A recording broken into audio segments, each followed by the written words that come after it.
તો સધન Gujarat chamber of commerce and industry જે 150+ એસોસિએશનના પીઠબળ ધરાવતું અને 13,000+ ડાયરેક્ટ મેમ્બર અને 3,00,000+ ઇનડાયરેક્ટ મેમ્બર ધરાવતી આ સંસ્થા વખતો વખત ઇન્ડસ્ટ્રી ટ્રેડ એન્ડ ઇન્ડસ્ટ્રી માટે જે અવેરનેસ પ્રોગ્રામ કરી રહી છે તેને માટે આપ સર્વ પધારેલ મહેમાનોનું સ્વાગત છે.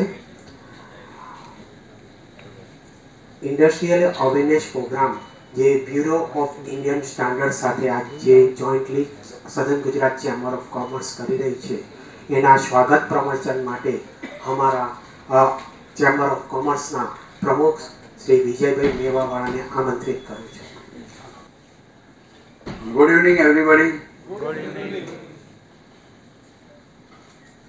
આજે સ્પેશિયલ આયોજન quality control order. Quality control order તો આ બધાને ઘણું હવે પેપરમાં બી રોજ આવે છે, કોઈને કોઈ આઈટમ પર QCO લાગ્યો હોય અને ધીરે ધીરે સરકાર દરેક આઈટમો QCO લગાવવા જઈ રહી છે. પહેલાં ટેક્સટાઇલ પર, ટેક્સટાઇલ મશીનરી પર, સ્ટીલ પર, ને હવે આ કોપર, યાન, દરેક આઈટમો પર, ટોયસ પર બી QCO લાગી ગયું છે. એનો અર્થ એ જ છે કે આપણે ગ્લોબલાઇઝેશનમાં, ગ્લોબલ માર્કેટમાં વિશ્વ કક્ષાએ ટકી રહીએ ક્વોલિટી માટે અને વિશ્વની આપણે કમ્પેરિઝનમાં આવીએ અને એની હરીફાઈમાં આપણે ટકી રહીએ. ચાલશે ને ફાવશે થી જિંદગી સરળ થાય, પરંતુ પ્રોડક્ટિવ આઇટમમાં ચાલશે અને ફાવશે તો ધંધો ઓછો થાય. માટે આપણા જે સુરતીઓ કહે છે ને કે આ તો આટલું તો આવે જ ને ચાલે જ, એ આમાં ક્વોલિટી કંટ્રોલમાં નહીં ચાલે. માટે ક્વોલિટી કંટ્રોલ QCO હશે તો સારી ક્વોલિટી બનશે, તો આપણે માર્કેટમાં ટકી રહીશું. બીજી વસ્તુ કે એના લઈને સારી મશીનરીઓ બનશે, સારી વસ્તુઓ બનશે, એક્સિડન્ટો થતાં ઓછા થશે. ફેક્ટરીઓમાં હલકી કક્ષાની મશીનરી આવી હોય, કારીગરો, લેબરોનું મૃત્યુ થતું હોય, એ ત્યાંથી પાસ થઈને આવેલી આઇટમો જો હોય અને ડ્યુરેબલ હોય તો એક્સિડન્ટો ઓછા થાય અને એ પણ એક આ ઇન્ડસ્ટ્રીઝ માટે ફાયદાકારક છે. પ્રોડક્ટિવિટી જેમ બને તેમ વધુ આપણે મેળવી શકીએ. માટે આજના આ સેમિનારમાં સાહેબ સાથે, આપણા સિંહ સાહેબ સાથે તો ઘણા સેમિનારો કર્યા, પરંતુ આ એક પાછો નવા સબ્જેક્ટ પર એલ્યુમિનિયમ ને કોપરની પ્રોડક્ટ ને એના પર જે પાછું QCO છે એના પર સબ્જેક્ટ પર આજે આપણા સેમિનાર કરવા જઈ રહ્યા છે. તો આજના સેમિનારમાં શ્રી SK સિંહ સાહેબ, senior director and head BIS, bureau of Indian standard Surat, Shri Kunjan Kumar Anand, joint director BIS, Shri Dhanrajbhai Karad, deputy director BIS, ચેમ્બરના મારા સાથી ઉપપ્રમુખ શ્રી નિખિલભાઈ મદ્રાસી, ટ્રેઝરર શ્રી મૃણાલભાઈ શુક્લ, ચેમ્બરની બુલિયન કમિટીના ચેરમેન શ્રી નૈનેશભાઈ પચ્ચીકર, તેમજ dignitary on the stage and off the stage, ચેમ્બરના મારા સાથી મિત્રો, સભ્યશ્રીઓ, અહીં પધારેલ સર્વેને હું હૃદયથી આવકારું છું.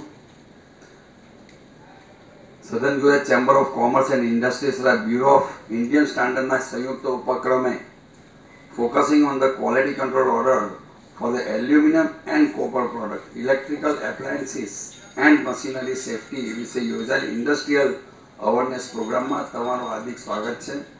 મિત્રો, ઔદ્યોગિક ઉત્પાદનમાં ઉચ્ચ ધોરણો જાળવવા માટે અને તેની સલામતીને સુનિશ્ચિત કરવા માટે ક્વોલિટી કંટ્રોલ બહુ મહત્વપૂર્ણ છે.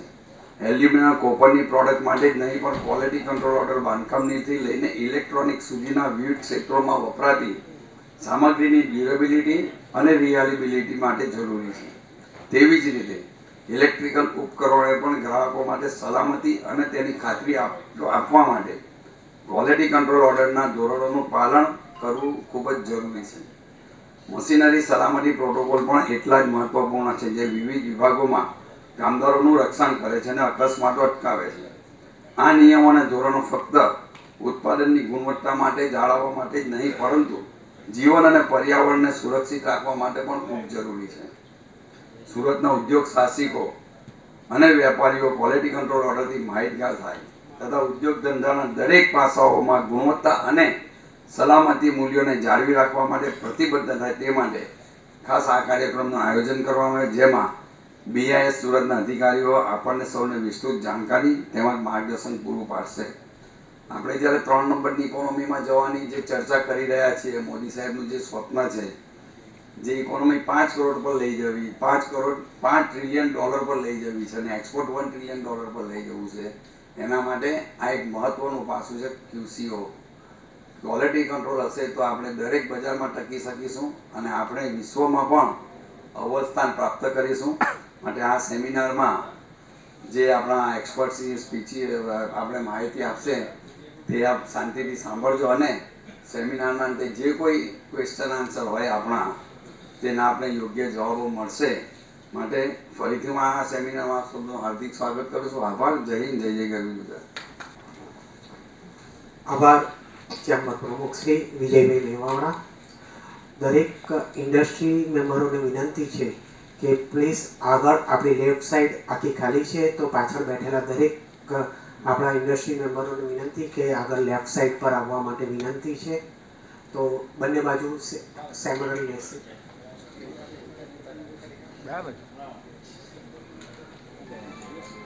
આતિથ્ય દેવો ભવ એ અમારા ચેમ્બરની એક પ્રણાલી છે અને ચેમ્બર ઓફ કોમર્સ તરફથી પધારેલ, ચેમ્બર ઓફ કોમર્સમાં પધારેલ બ્યુરો ઓફ ઇન્ડિયન સ્ટાન્ડર્ડના અધિકારીઓનું સ્વાગત છે.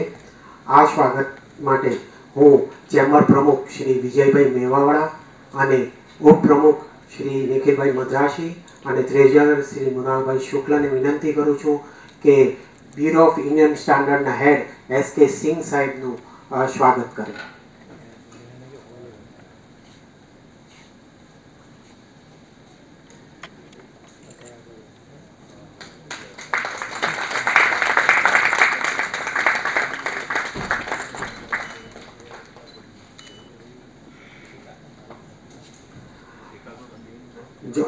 Joint director bureau of Indian standard Shri Kunjan Kumar આનંદનું સન્માન પ્રમુખ શ્રી વિજયભાઈ મેવાડા, ઉપપ્રમુખ શ્રી નિખિલભાઈ અને ટ્રેઝરર શ્રી મૃણાલભાઈ શુક્લને વિનંતી.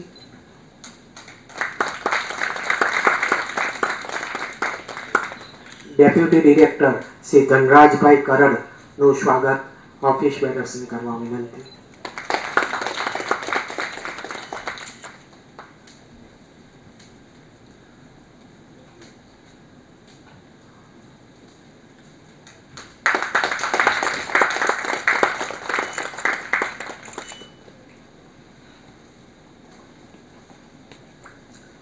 Thank you.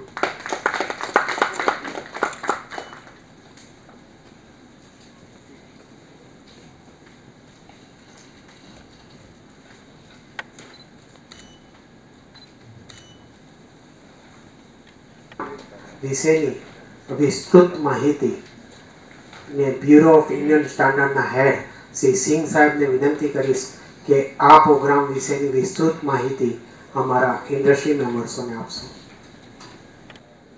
माननीय Shri Vijay bhai Mewawala, president SGCCI, Shri Nikhil Madrasi ji, vice president, treasurer Shri Shukla ji, Nainish ji एवं उद्योगों से आए हुए विभिन्न प्रतिनिधिगण और SGCCI के अधिकारीगण, सबसे पहले तो मैं भारतीय मानक ब्यूरो सूरत शाखा कार्यालय की तरफ से आप सबका हार्दिक स्वागत करता हूँ। आप में से काफ़ी लोगों को पता होगा कि हमारा जो सूरत ऑफिस है वो 1 मार्च 2021 से प्रारंभ किया गया था। इसके पहले सूरत, दमन, सूरत और वापी ये सारे डिस्ट्रिक्ट अहमदाबाद से कवर होते थे। जब यहाँ पर ऑफिस खोला जो कि फंक्शनल हो गया था 15 नवंबर 2021 से, और आज की डेट में हम लोग साउथ गुजरात के 9 ज़िले, बड़ौदा से इधर के, इसके अलावा यूनियन टेरिटरी के दमन और सिलवासा, महाराष्ट्र के धुले और नंदुरबार और मध्य प्रदेश के बड़वानी ज़िले 14 ज़िले हम लोग यहाँ से जो भी इंडस्ट्रीज है BIS के सर्टिफिकेशन के लिए आती है वो कवर करते हैं। समय समय पर हम SGCCI के साथ, इसके अलावा जहाँ पर भी अलग अलग इंडस्ट्रीज एसोसिएशन है GIDC वाइज, वहाँ पर इस तरह के अवेयरनेस प्रोग्राम करते रहते हैं। मेरे पास कई बार मेल आते हैं कि ये जो अभी मशीनरी सर्टिफिकेशन से रिलेटेड QCO आए हैं ये क्या हैं, तो मेरे लिए ये मुश्किल हो जाता है कि मैं फ़ोन में 5 मिनट के भीतर उन्हें सब कुछ एक्सप्लेन कर दूँ, क्योंकि अपने आप में ये काफ़ी कॉम्प्लिकेटेड सब्जेक्ट है, काफ़ी टेक्निकलिटीज़ इन्वॉल्व है। इसी बात को ध्यान में रखते हुए अभी हमने पहले 6 जनवरी को जो हमारा BIS का फाउंडेशन डे था, उसमें भी लार्ज और मीडियम स्केल के इंडस्ट्रीज़ को बुलाया था और इस विषय पर स्पेशल सेमिनार रखा था। सबसे पहला तो ये है कि हमारे ये सेमिनार करने के उद्देश्य क्या है। तो पहला उद्देश्य तो यही है कि जो भी स्टैंडर्ड्स नए बन रहे हैं और भारत सरकार उनके ऊपर क्वालिटी कंट्रोल ऑर्डर्स ला रही है, जिसके माध्यम से BIS का सर्टिफिकेशन कंपलसरी किया जा रहा है, तो उसके बारे में आप सब लोगों को जानकारी प्रदान करना, क्योंकि अगर जानकारी नहीं होगी तो उन क्वालिटी कंट्रोल ऑर्डर के वायोलेशंस के चांसेस काफ़ी ज़्यादा बढ़ जाते हैं। तो आप सब लोगों का इस कार्यक्रम में स्वागत है। साथ में हमने इंडस्ट्री के लिए और भी अलग अलग तरीके के इनिशिएटिव स्टार्ट किए हैं। उसमें से एक है मानक मंथन, जिसमें हम अलग अलग सब्जेक्ट लेकर के अलग अलग इंडियन स्टैंडर्ड्स के ऊपर इंडस्ट्री के साथ, लेबोरेटरी के साथ या जो भी स्टेक होल्डर्स हैं, R&D के लोग हैं, उनके साथ बैठ करके डिस्कस करते हैं। इसी कड़ी में अभी हम लोग एक प्रोग्राम 27 फरवरी को वापी में करने जा रहे हैं, जिसमें कापर से रिलेटेड जितने भी स्टैंडर्ड्स हैं जिनमें सर्टिफिकेशन कंपलसरी हुआ है, उनमें अगर इंडस्ट्री की कुछ प्रॉब्लम्स हैं उनको इम्प्लीमेंट करने में उस पर हम चर्चा करेंगे। इसके पहले अलग अलग प्रोडक्ट्स पर, टेक्सटाइल पर हम लोग मंत्रा के साथ और टेक्सटाइल एसोसिएशन ऑफ इंडिया के साथ भी कार्यक्रम कर चुके हैं। दूसरा BIS ने एक इनिशिएटिव लिया है जिसमें कि इंडस्ट्री से फीडबैक लेना कि आखिरकार हमारे स्टैंडर्ड कौन कौन से प्रोडक्ट्स पर हैं, कौन कौन से प्रोडक्ट्स ऐसे हैं जिनके ऊपर इंडियन स्टैंडर्ड या नेशनल लेवल में कोई स्टैंडर्ड नहीं है, तो उनके बारे में प्रपोज किया जाए, उनके क्वालिटी पैरामीटर्स कैसे हों। आपसे ज़्यादा उसके बारे में और कोई जानकारी नहीं दे सकता। तो मेरा आपसे अनुरोध है कि अगर आप कुछ ऐसे प्रोडक्ट्स भी बनाते हैं जिनके ऊपर इंडियन स्टैंडर्ड नहीं है और आपको लगता है उनके क्वालिटी पैरामीटर सेट करने की ज़रूरत है, तो वो प्रपोज़ल भी आप हमें दे सकते हैं हमारे BIS के वेबसाइट के द्वारा और मेल के द्वारा, ताकि उसमें नए नए सब्जेक्ट्स जोड़े जा सकें। आज का जो सेमिनार है, जो हमारा मोस्टली तो एल्युमिनियम कापर प्रोडक्ट्स पर है, लेकिन साथ साथ मैं ये बता दूं कि स्टेनलेस स्टील के भी जितने भी प्रोडक्ट्स होते हैं, इवन जो यूटेंसिल्स हैं, उन सब के ऊपर क्वालिटी कंट्रोल ऑर्डर ऑलरेडी आ चुका है। तो उनके इम्प्लीमेंटेशन का डेट जल्दी आने वाला है। उसके बाद बिना वो BIS के ऐसे मार्क के नहीं बिकेंगे। जो हमारा ऑमनीबस टेक्निकल रेगुलेशंस ऑर्डर 2024 है, जो कि अगले साल अगस्त सितंबर से लागू होना है, वो मशीनरी की सेफ्टी से रिलेटेड है। फैक्ट्रियों में मशीनरी में प्रॉपर सेफ्टी प्रोविजंस ना होने से बहुत ही दुखद दुर्घटनाएं होती हैं। उसको ध्यान में रखते हुए ये रेगुलेशंस लागू किए गए हैं। और प्रैक्टिकली अगर आप देखेंगे, जो कि हमारे धनराज जी बताएंगे भी, तो चाहे वो किसी भी पर्पज़ के लिए यूज होने वाली मशीनरी हो, चाहे वो टेक्सटाइल की हो, चाहे इवन एक्सट्रूडर हो, चाहे आपका मोल्डिंग मशीन हो, जो भी मशीनरी है जिसमें भी पावर इन्वॉल्व है, वो सब इसके अंतर्गत आने वाली है। तो आप समझ सकते हैं कितना वाइड वो है, इसका स्कोप है। इसको समझना भी बहुत ज़रूरी है। अभी इसके लिए सिर्फ BIS रजिस्ट्रेशन कर रहा है, और जल्दी ही हमारा जैसे दूसरा जो सर्टिफिकेशन है, क्योंकि जो इसका सर्टिफिकेशन है वो एक अलग स्कीम है मशीनरी सेफ्टी से रिलेटेड, और जबकि जो नॉर्मल ISI का सर्टिफिकेशन है वो अलग स्कीम है। स्कीम 1 में ISI का सर्टिफिकेशन है, और स्कीम 10 में ओमनिबस टेक्निकल रेगुलेशन का है। तो उसके लिए BIS ऑनलाइन पोर्टल डेवलप कर रहा है। 1-2 महीने में जल्दी से, मार्च से पहले वो आ जाएगा।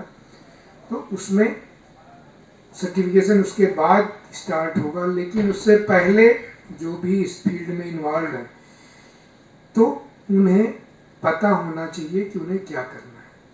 हमें कई बार ये भी लगता है कि हम तो वो मशीनरी बना नहीं रहे, तो हमारे लिए कैसे महत्वपूर्ण है।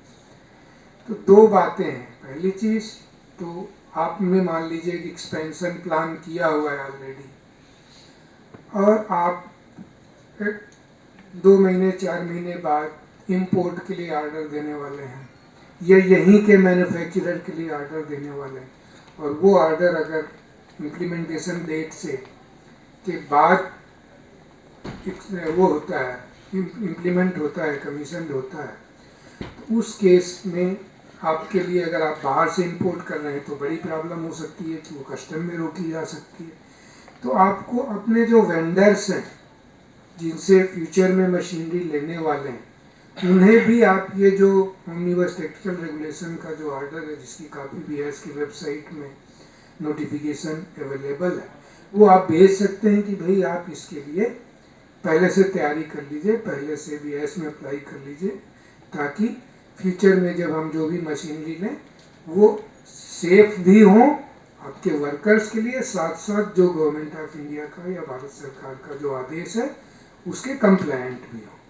तो इसका इम्पोर्टेंस सभी के लिए है। इसी तरह हम एज ए मैन्युफैक्चरर, चलिए हम कॉपर प्रोडक्ट नहीं बना रहे, लेकिन हम जो चीज़ें बना रहे हैं उसमें एल्युमिनियम या कॉपर या stainless steel as a raw material use कर रहे होंगे, या फिर प्लास्टिक के प्रोडक्ट्स बना रहे हैं, PVC है, HDP है, LDP है, ये सारे आइटम के ऑलरेडी क्वालिटी कंट्रोल ऑर्डर लागू हो चुके हैं। तो हम जो भी ऐसा product as a raw material हम अपनी इंडस्ट्री के लिए यूज कर रहे हैं, तो उसमें भी हमें इंश्योर करना है कि हम अगर यहाँ से खरीद रहे हैं तो जो BIS सर्टिफाइड है उससे लें, और बाहर से इंपोर्ट कर रहे हैं तो उसमें भी जो BIS सर्टिफाइड फॉरेन मैन्युफैक्चरर्स है वहाँ से ही मंगाएं। तो कोई भी इनसे अछूता नहीं है, चाहे आप मैन्युफैक्चरर हों उस प्रोडक्ट के या उसके यूजर हों, दोनों के लिए इक्वली इम्पॉर्टेंट। इवन ट्रेडर हैं या इम्पोर्टर हैं, उनके लिए भी सेम चीज़ लागू होती है। समय समय पर आप लोग पढ़ते रहते होंगे कि BIS ने इस टॉय वाले के यहाँ पर रेड किया। अभी मैं आज का मतलब एक न्यूज़ हमारा एक जो वो है ग्रुप है उसमें शेयर किया जाता है कि BIS में फरीदाबाद ऑफिस में अमेज़न का बहुत बड़ा वो था, गोडाउन वेयर हाउस था, वहाँ पर रेड करी, और मोर और लेस टॉयस से लेकर एल्युमिनियम कॉपर प्रोडक्ट से लेकर जो इवन हमारे ये मतलब फीडिंग बॉटल्स हैं या बच्चों के टिफ़िन हैं और पानी पीने की बॉटल, क्योंकि इन सब पर भी QC हो, तो वो सारे का वायोलेशन वहाँ पर अब पाया गया है। तो मेरा कहने का मतलब है कि सामान्यतः हम लोग SGCCI भी अपनी तरफ से बहुत प्रयास करता है, लेकिन अटेंडेंस कंपेरेटिवली इस बार ठीक है, फिर भी जितना हम लोग एक्सपेक्ट कर रहे थे उतनी नहीं है। तो एटलीस्ट अपने साथ वाले लोग जो आपके इंडस्ट्री के साथी हैं उनको भी बताइए कि ऐसे ऐसे ऑर्डर्स आए हैं, न सिर्फ आप जानकारी लीजिए बल्कि उन्हें भी जानकारी दीजिए, ताकि इन ऑर्डर्स का इम्प्लीमेंटेशन समय पर सही तरीके से हो सके और इंडस्ट्री को किसी भी तरह का हरेसमेंट जैसा फील ना हो। तो मेरा आपसे आप सबका पुनः इस कार्यक्रम में स्वागत है और सक्रिय रूप से भाग लेने का रिक्वेस्ट है। और ये भी है कि अगर कुछ ऐसे प्रोडक्ट्स आपकी नज़र में आते हैं या आप बनाते हैं जिन पर इंडियन स्टैंडर्ड नहीं है तो वो ज़रूर प्रपोज करिए हमारे पोर्टल के माध्यम से। Thank you.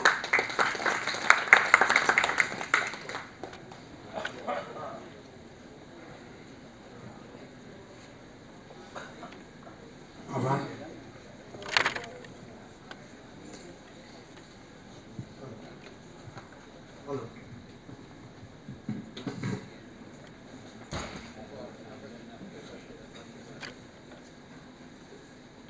આભાર સિંહ સાહેબ સાથે જોડાયા પછી ક્વોલિટી કંટ્રોલ વિશે ઘણું બધું જાણવા મળ્યું કે કઈ પ્રોડક્ટ અને કેટલી પ્રોડક્ટ ઉપર ક્વોલિટી કંટ્રોલ છે।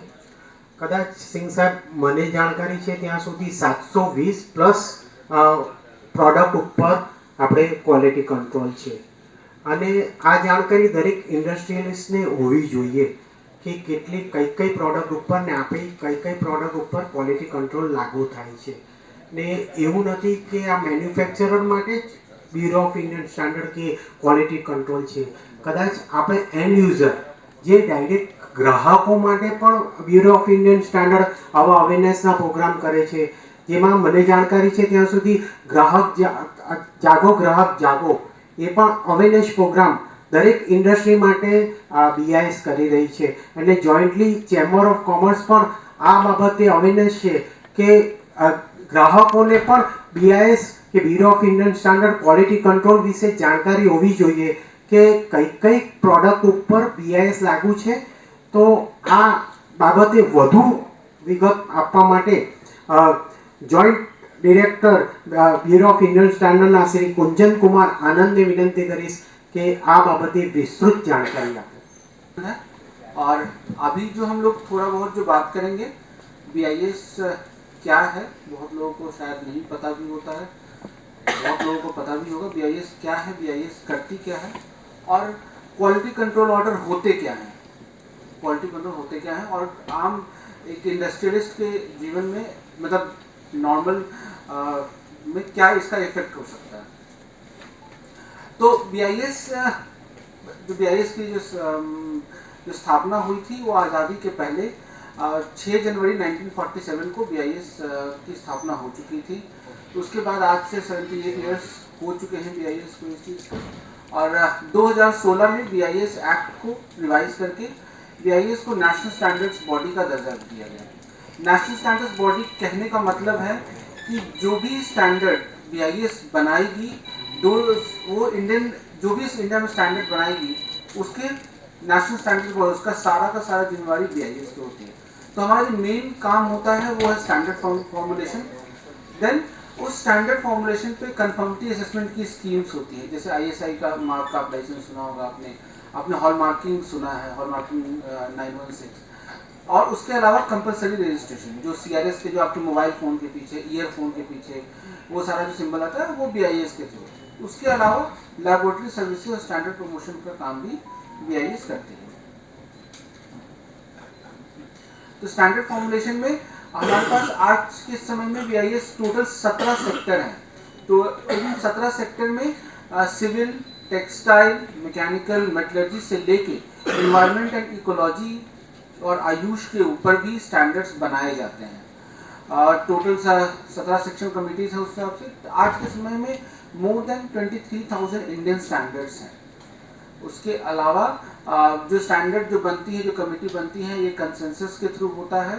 इट्स नॉट अ वोटिंग की किससे ज़्यादा होगा, इस कंसेंसस के थ्रू स्टैंडर्ड बनाया जाता है। और इंटरनेशनल लेवल पे भी इंडिया को रिप्रेजेंट करती है आईएसओ और आईएससी में। उसके लिए बीआईएस इंडिया को रिप्रेजेंट करती है एज ए नोडल डिपार्टमेंट। तो प्रोडक्ट सर्टिफिकेशन के बारे में थोड़ी जानकारी लेते हैं। प्रोडक्ट सर्टिफिकेशन जो पहली बार स्टार्ट हुई थी वो 1955 में था, जो आईएसआई सर्टिफिकेशन मार्क्स एक्ट के अंतर्गत किया गया था। कहीं भी ऑल ओवर वर्ल्ड में जो प्रोडक्ट सर्टिफिकेशन स्कीम चलाई जाती है, पूरी दुनिया की बात है कर रहा हूँ, बीआईएस का स्पेसिफिक, इंडिया का स्पेसिफिक, पूरी दुनिया में जो जब भी कंफर्मिटी असेसमेंट की स्कीम होती है प्रोडक्ट सर्टिफिकेशन की जो स्कीम होती है वो वॉलेंट्री इन नेचर होती है, इनिशियली वो वॉलेंट्री इन नेचर होती है, लेकिन गवर्नमेंट जो जिस देश की भी सरकार होती है वो इनको कुछ कुछ प्रोडक्ट्स को मैंडेटरी कर सकती है, उसके अलग अलग रीजंस हो सकते हैं, बट प्राइमरली जो प्रोडक्ट सर्टिफिकेशन होती है वो वॉलेंट्री होती है। आज के समय में 720 से ज़्यादा प्रोडक्ट मैंडेटरी सर्टिफिकेशन में हैं और इतने ही प्रोडक्ट अभी पाइपलाइन में है वो मैंडेटरी करने के लिए।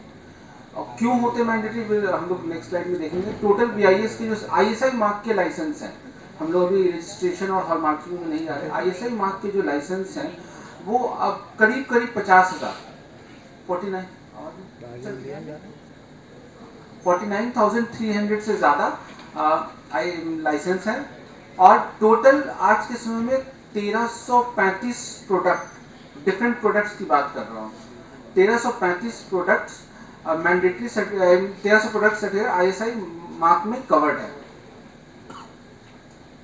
कुछ जो एग्जांपल्स हैं मैंडेटरी सर्टिफिकेशन में क्या क्या हैं, tyres, helmets, toys, LPG tubes, LPG cylinders, tubes हैं, प्रेशर कुकर,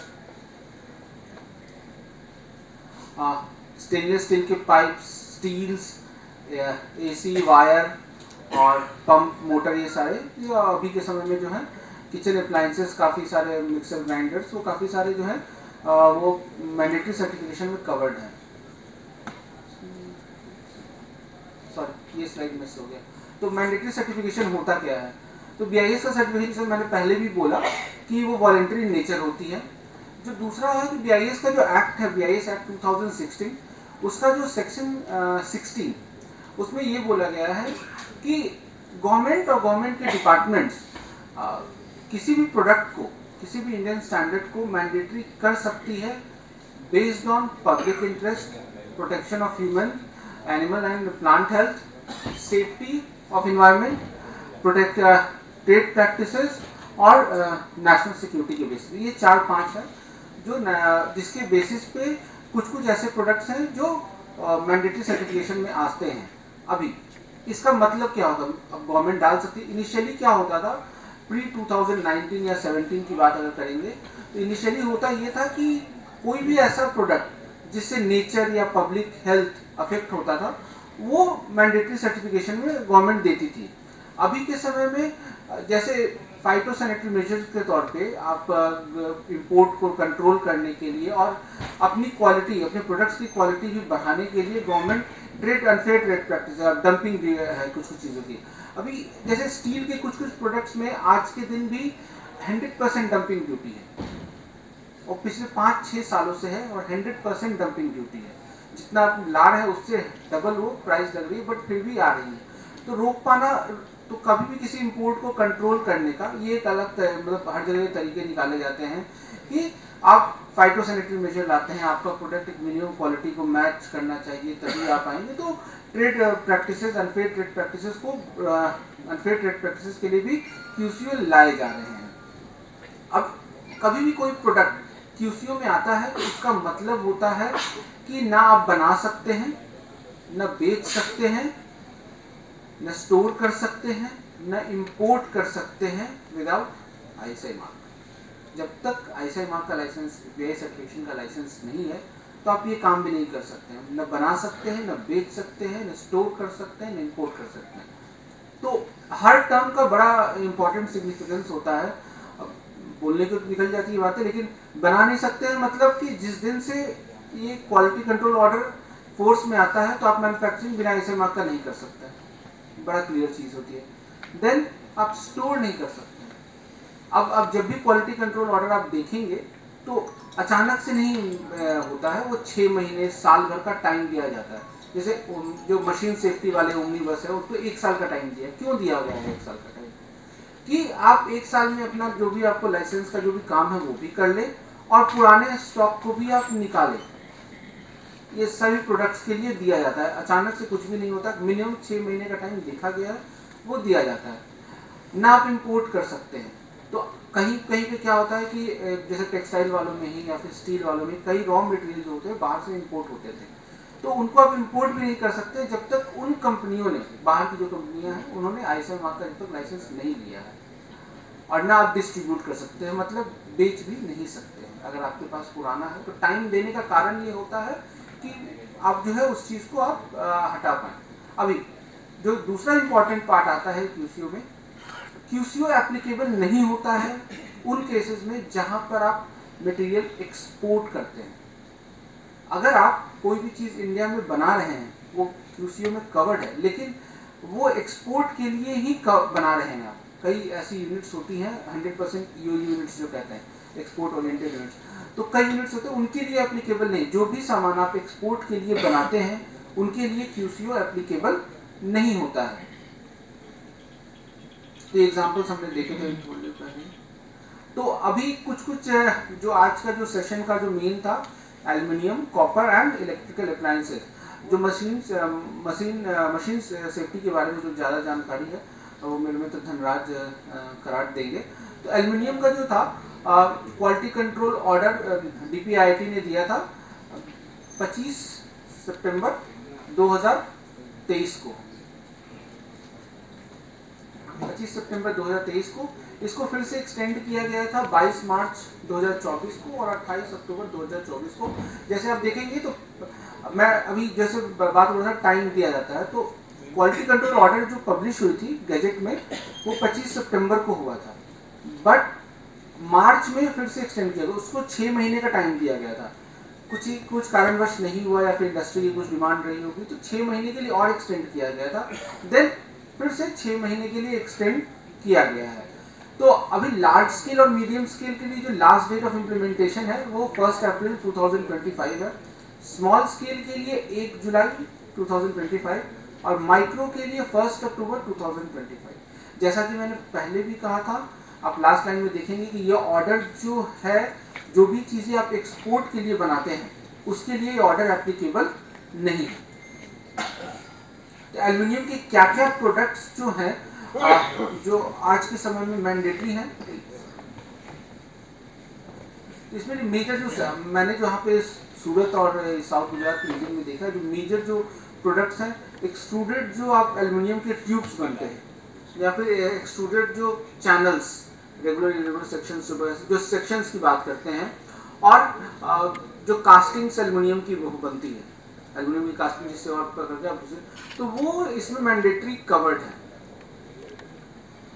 ये जो लिस्ट है, मतलब अगर आप ये लिस्ट आप खुद भी एक्सेस कर सकते हैं विद क्वालिटी कंट्रोल ऑर्डर, आप BIS की वेबसाइट पे जाके या फिर नॉर्मल गूगल में भी, अगर आप गूगल में भी आप टाइप करेंगे कंपलसरी सर्टिफिकेशन BIS, तो वो उस पेज पे आ जाता है, खुद ही लिंक आ जाती है उस पेज पे, और वहां से ये पूरी की पूरी लिस्ट आपको मिल जाती है। एल्युमिनियम के और दूसरे साइड पर ये एल्युमिनियम के जो आपके कंपोजिट पैनल्स जो होते हैं, ACP पैनल्स हो गए, या फिर जो मैंने बताया कि एक्सट्रूडेड ट्यूब्स हो गए, प्रोफाइल्स हो गए, कोरुगेटेड जो एल्युमिनियम के शीट्स आते हैं, वो सारे क्वालिटी कंट्रोल ऑर्डर में कवर्ड है।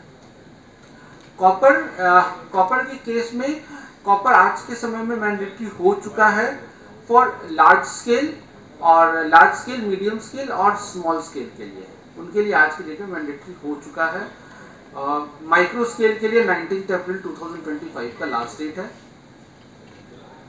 जो कॉपर में जो प्रोडक्ट्स कवर्ड हैं वो में आप जो कॉपर की जो कैथोड बोलते हैं, जो रॉ मटेरियल आती है, वो हो गए कॉपर के ट्यूब्स, कॉपर के स्ट्रिप्स, कॉपर के जो आपके डिफरेंट शेप्स आते हैं, राउंड शेप्स, रॉड्स आते हैं वो, उसके अलावा कॉपर वायर्स, जितने भी प्रोडक्ट कॉपर के डिफरेंट AC के जो कॉपर के ट्यूब्स आते हैं, रेफ्रिजरेशन ट्यूब्स, जो कॉपर के ट्यूब्स आपके हीट एक्सचेंजर में इस्तेमाल होते हैं वो, और जो जनरल इंजीनियरिंग पर्पस के लिए भी जो कॉपर के ट्यूब्स जितने भी बनते हैं आज के दिन में वो क्वालिटी कंट्रोल ऑर्डर के अंदर कवर है। यहाँ तक कि कॉपर की जो प्लम्बिंग्स आती है, कॉपर की जो प्लम्बिंग पाइप्स भी जो बनती हैं वो भी इस क्वालिटी कंट्रोल ऑर्डर में कवर है। तो अगर आप कॉपर इंडस्ट्री की बात करें तो माइक्रो स्केल वाले बहुत ही कम है, क्योंकि कॉपर की वैल्यू, मतलब मेटल की एज इंट्रिंसिक वैल्यू बहुत ज़्यादा होती है, तो उनके लिए आज के समय में कॉपर जो है वो मैंडेटरी हो चुका है। हमने काफ़ी बॉम्बे मेटल एक्सचेंज और साउथ जो आपका वापी में है वहाँ पे भी काफ़ी प्रोग्राम किए हैं, और आज के समय में कॉपर के लगभग हमने 60 to 70 डिफरेंट लाइसेंसेस दिए हैं, बट अभी भी काफ़ी लोग प्रोसेस में हैं, कई लोग अप्लाई कर रहे हैं, कई लोग हो, लेकिन डेट आज के समय में वो पार हो चुकी है। जो इलेक्ट्रिकल अप्लायंसेस जो कवर्ड हैं, जो पहला आप देखेंगे IS 302 पार्ट 1, इसमें जितनी भी आपकी इलेक्ट्रिकल अप्लायंसेस आप सोच सकते हैं, कॉफ़ी मेकर से लेकर शेवर से लेकर लगभग 76 या 78 डिफरेंट प्रोडक्ट्स हैं। इसमें आपका कॉफ़ी मेकर, आपका शेवर जो आता है वो जूसर हो गया, आपका स्टीम कुकर, सारे के सारे इलेक्ट्रिकल अप्लायंसेस में कवर्ड है। उसके अलावा जो अलग अलग स्टैंडर्ड हैं, आपके टोस्टर, ग्रिल्स हो गए, आपके जो स्किन केयर और हेयर केयर के जितने भी इलेक्ट्रिकल इक्विपमेंट्स हैं, सारे के सारे आज के समय में क्वालिटी कंट्रोल ऑर्डर के अंदर में कवर्ड हैं इलेक्ट्रिकल अप्लायंसेस। तो कैसे पता करें कि कोई भी प्रोडक्ट मैंडेटरी सर्टिफिकेशन में है?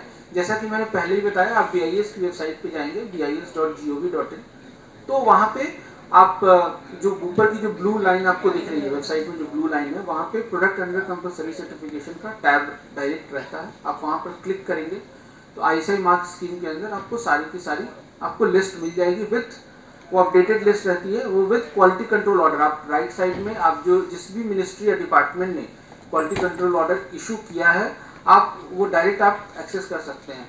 आपको मिनिस्ट्री की वेबसाइट पे जाने की ज़रूरत उसके लिए नहीं पड़ती है। अब ये एक टिपिकल जो क्वालिटी कंट्रोल ऑर्डर आता है, उसका एक जस्ट पोर्ट्रेल है, एक फ़ोटो है। आप ये देखेंगे कि जो टेक्सटाइल, ये एक टेक्सटाइल का क्वालिटी कंट्रोल ऑर्डर है जो मिनिस्ट्री ऑफ टेक्सटाइल ने निकाला है। अभी इसमें क्या होता है, कई लोगों को ये लगता है कि BIS जो है क्वालिटी कंट्रोल ऑर्डर लाती है। BIS क्वालिटी कंट्रोल ऑर्डर नहीं लाती है। BIS वो एक डिस्कशन का पार्ट होती है। जब कोई भी मिनिस्ट्री या डिपार्टमेंट क्वालिटी कंट्रोल ऑर्डर लाती है तो BIS उस डिस्कशन का पार्ट होती है, but quality control order issue करने का जो काम होता है वो जो मिनिस्ट्रीज होती हैं उनकी होती हैं, जो गवर्नमेंट डिपार्टमेंट्स होते हैं उनके होते हैं। BIS उस क्वालिटी कंट्रोल ऑर्डर को इम्प्लीमेंट करने की नोडल जो डिपार्टमेंट होती है वो होती है। तो आप इसमें देखेंगे तो जो पहला जो सबसे टाइटल में है, मिनिस्ट्री ऑफ टेक्सटाइल का ऑर्डर है, वो किस डेट को आया वो है ऑर्डर। उसके बाद टाइटल है उसका पॉइंट 1 पे, और उसके बाद एप्लीकेशन है, then compulsory use of standard mark है, और 4th में सर्टिफाइंग एंड इन्फोर्समेंट अथॉरिटी, जो BIS को उस मिनिस्ट्री ने ये पावर दिया इस QCO के अंदर कि BIS will be certifying and enforcing agency. और उसके बाद जो है कोई भी प्रोविजन या कॉन्ट्रडिक्शन रहेगा वो सेक्शन 11 के अंदर। तो ये क्वालिटी कंट्रोल, अब कभी भी आपको ऐसा मिले तो इसमें 2-3 चीज़ें होती हैं। जैसे आप जब देखेंगे तो शॉर्ट टाइटल जो है पहले वाले पॉइंट पे, ये इस गैजेट का टाइटल है, एंड देन ये लिखा हुआ है पॉइंट 2 में कि this shell come into force on 1 अप्रैल 2024। अब ये ऑर्डर आया है सितंबर में, फोर्स में आने के बाद हुई है अप्रैल। 6 महीने का लगभग जनरली देखा गया है कि 6 महीने का टाइम मिनिमम वो दिया जाता है ताकि इंडस्ट्री उस हिसाब से तैयारी कर पाए। तो अभी यहाँ पे बात हो गई कि कई प्रोडक्ट्स के लिए BIS मैंडेटरी हो गया है। तो BIS का प्रोसीजर क्या है? तो आप जब भी BIS का काम आज के समय फुल्ली ऑनलाइन है। हमारी एक वेबसाइट है manakonline.in, उस पर आपको जाके रजिस्टर करना है, और उसके अलावा 2 प्रोसेस उस पर होते हैं ग्रांट ऑफ लाइसेंस के। एक होता है ऑप्शन 1 जो हम लोग आम भाषा में नॉर्मल प्रोसीजर कहते हैं, एक होता है ऑप्शन 2 जो आम भाषा में हम लोग सिंप्लीफाइड प्रोसीजर बोलते हैं। अभी ऑप्शन 1 में जो मैक्सिमम टाइम जिसमें लाइसेंस देना होता है वो 90 डेज का होता है, और ऑप्शन 2 में 30 डेज का होता है। इसमें ये होता है कि ऑप्शन 1 में ये पूरा टेबल बनाया और मैं छोटी जस्ट एडजस्ट करके बता रहा हूँ। ऑप्शन 1 में ऐसा होता है कि आप एप्लीकेशन करते हैं, आपके यहाँ विजिट होती है, सैंपल ड्रॉ होता है, आपके यहाँ खुद भी टेस्टिंग होती है, सैंपल ड्रॉ होता है, उस सैंपल को एक इंडिपेंडेंट लैब में भेजा जाता है थर्ड पार्टी टेस्टिंग के लिए। वहाँ पे जब आपका सैंपल पास हो जाता है देन आपको लाइसेंस मिलता है। ऑप्शन 2 में जो BIS रिकग्नाइज लैब हैं उनसे आप पहले ही टेस्ट रिपोर्ट आप ले लेते हैं अपने प्रोडक्ट का, उस रिपोर्ट के साथ आप सबमिट करते हैं, विजिट फिर भी होती है, टेस्टिंग फिर भी होती है, सैंपल भी ड्रॉ किया जाता है, बट आपको लाइसेंस उस सैंपल की रिपोर्ट आने के पहले मिलता है। अगर वो सैंपल जो ड्रॉ किया गया विजिट के टाइम पे वो अगर फेल होती है तो फिर बाद का जो अपना करेक्टिव एक्शन वो अलग चीज़ है, लेकिन उसके पहले वजह से टाइम थोड़ा कम होता है, क्योंकि टेस्टिंग टाइम जो होता है वो इसमें हम लोग काउंट नहीं करते हैं। हाँ, उसमें सैंपल फेल होता है तो आई का प्रोसीजर होता है।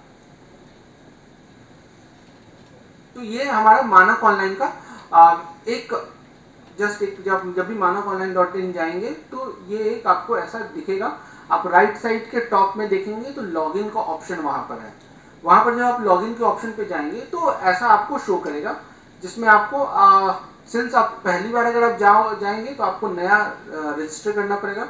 जब आप नया रजिस्टर करेंगे तो नीचे के जो बॉटम में है वैसा सारा चीज़ रहेगी। आपसे प्रोफाइल बनाने के लिए बोला जाएगा, एक OTP आएगी ईमेल पे और मोबाइल पे, वो आपको वेरीफाई करना है। आप जिन लोगों ने जीमेल का आईडी बनाया है प्रोसीजर सब जगह सेम है उस तरह। अब जब आप लॉगिन करेंगे तो ये आपको 6 टाइल्स आपको वहां पे दिखेंगी। Product certification, hallmarking, MSCD, FMCS, test sample और सर्टिफिकेट ऑफ कंफर्मिटी। जितने लोग यहाँ पर हैं मेरी समझ में उनके लिए 2 टाइल, जो पहला टाइल और 5वां tile product certification and test sample का, ये 2 टाइल आपके लिए इंपॉर्टेंट होते हैं, काम के होते हैं। तो जब आप प्रोडक्ट सर्टिफिकेशन वाली टाइल में आप क्लिक करते हैं तो आपको एक मतलब ऐसा आपको दिखता है। तो आपके केस में जब आप नया, अभी तो किसी का मैंने स्क्रीनशॉट लिया है, तो आपके केस में जब आप जब आप इनिशियल लॉगिन करेंगे तो आपकी सारी चीज़ें 0 दिखाएंगी। आपको यूज़र प्रोफाइल 0, लाइसेंस एप्लीकेशन सारी 0। आपको यूज़र प्रोफाइल कंप्लीट करनी है। यूज़र प्रोफाइल में मेनली आपकी कंपनी का नाम, एड्रेस और उसके जो डॉक्यूमेंट्स होते हैं, GST या MSME के डॉक्यूमेंट्स हो गए, और वो सारी चीज़ें जो बेसिक इन्फॉर्मेशन है वो पूछा जाता है, और आप किसके लिए अप्लाई करना चाहते हैं वो बेसिक इन्फॉर्मेशन है पूछा जाता है। अब जैसे ऑप्शन 2 में जब आपको ऑप्शन 2 में जब आप जाते हैं तो ये मैंने बोला था कि आपको सैंपल टेस्ट करा के एप्लीकेशन करनी है। तो जो 5वां नंबर टाइल था अपना टेस्ट सैंपल का, उसमें जाना होता है। जब आप जाएंगे तो ऐसा आपको दिखेगा, जिसमें आपका ऑर्गेनाइजेशन प्रोफाइल का रहेगा, जनरेट QR कोड और test sample, generate test request और व्यू टेस्ट रिक्वेस्ट। तो आपको QR कोड वहाँ पे जनरेट कर लेना। ऑटोमेटिक 10 QR कोड जनरेट होते हैं, एक्सपायरी नहीं होती है उस QR कोड की। जब तक आपका अकाउंट है तब तक वो आपके अकाउंट स्पेसिफिक रहता है आपके लिए। उसके बाद आप जब जनरेट टेस्ट रिक्वेस्ट पे जाते हैं तो ऐसा शो होता है। तो जो ब्लर की हुई है वहाँ पे आपकी कंपनी के नाम, GST नंबर और सारी चीज़ें वो जो आपने प्री फिल की थी ऑर्गेनाइजेशन प्रोफाइल से, वहाँ से वो डेटा ले लेता है। यहाँ पर आपको अपना IS नंबर, जो अगर आपको पता है IS नंबर, तो IS नंबर लिखते हैं। स्टैंडर्ड के हिसाब से जो भी आपका grade, type, size, variety standard वो रहता है वो सारी चीज़ें लिखते हैं, क्वांटिटी। और देन आप लैब सेलेक्ट करते हैं। यहाँ पे जब आप सब कुछ भर लेंगे तो लास्ट में अवेलेबल लैब की लिस्ट आ जाएगी। उसमें से किसी भी एक लैब में आप सेलेक्ट करते हैं, सैंपल आप भेज देते हैं, वहाँ पे सैंपल चली जाती है, टेस्ट होती है, रिपोर्ट ऑनलाइन अपलोड होती है। हाँ, वो लोग अपलोड करेंगे, वो आपके ऑनलाइन में ही अपलोड है। आपको जब टेस्ट रिपोर्ट अपलोड होती है देन आपको देखना है कि आपकी टेस्ट रिपोर्ट कंप्लीट है कि नहीं है, कुछ टेस्ट छूट तो नहीं गए हैं, और टेस्ट जो आपका हुआ है वो पास है कि नहीं है। अगर पास है तो आप उसको उसी टेस्ट रिपोर्ट के बेसिस पे फिर आप ऑप्शन 2 में ऑनलाइन एप्लीकेशन कर देते हैं। ये पूरा प्रोसीजर ऑनलाइन है, टेस्ट रिपोर्ट ऑनलाइन आता है, सब कुछ ऑनलाइन है। हाँ, QR कोड आप जैसे आप लैब से आपको QR कोड नंबर वो पूछेगा, तो जो QR कोड आप डालेंगे दूसरे टैब से, वही QR कोड आपको प्रिंट करके स्टिक करके उसको भेज देना है, और फिर वो आगे वो चलेगा। तो ये हो गया मतलब पूरा प्रोसीजर का एक ओवरव्यू है। ये जो प्रोसीजर का है ना, अभी हर प्रोडक्ट का ना थोड़े से चीज़ें चेंज होती हैं। चीज़ें चेंज होने का मतलब है कि जैसे कुछ प्रोडक्ट्स होते हैं जिसमें आपको रॉ मटेरियल भी आपको ISI मार्क लेने होते हैं, वो स्टैंडर्ड में लिखे होते हैं। ये जस्ट एक ओवरव्यू है बताने के लिए। अब आप कभी भी अगर आपको ये एप्लीकेशन अगर करना है तो 2 चीज़ें, स्टैंडर्ड और प्रोडक्ट मैनुअल। ये प्रोडक्ट मैनुअल भी BIS की वेबसाइट पे फ्रीली अवेलेबल है। ये प्रोडक्ट मैनुअल हम कह सकते हैं कि किसी भी स्टैंडर्ड की गाइड बुक है। स्टैंडर्ड की क्या क्या रिक्वायरमेंट आपको फॉलो करनी है, कैसे सैंपल टेस्ट कराना है। अब एक स्टैंडर्ड में हो सकता है 50 वैरायटीज़ हो, 50 सैंपल टेस्ट कराना तो आज के समय में पॉसिबल नहीं हो सकता है। तो उस हिसाब से ग्रुपिंग गाइडलाइन बनाई जाती है कि 50 सैंपल के रिप्रेजेंटेटिव 4 सैंपल रहेंगे। इन 4 सैंपल की आप टेस्टिंग कराओगे तो आपको 50 की वैरायटी मिल जाएगी। वो हर प्रोडक्ट का अलग अलग ग्रुपिंग गाइडलाइन होता है बेस्ड ऑन प्रोडक्ट क्या है, सारी चीज़ें। तो इन सब चीज़ों के साथ साथ अभी ऐसा हुआ कि BIS का स्कोप काफ़ी बढ़ा, काफ़ी नई नई इंडस्ट्री जुड़ते गई। तो उन चीज़ों को ध्यान में रखते हुए कुछ इंसेंटिव्स जो कि आज से 3-4 साल पहले नहीं थे, वो BIS ने दी। जैसे 50 जो भी मिनिमम मार्किंग फ़ी होती है BIS की, जो स्मॉल स्केल इंडस्ट्री है उसके लिए 50% डिस्काउंट है, जो माइक्रो स्केल है उसके लिए 80% डिस्काउंट है, और मीडियम के लिए 20%।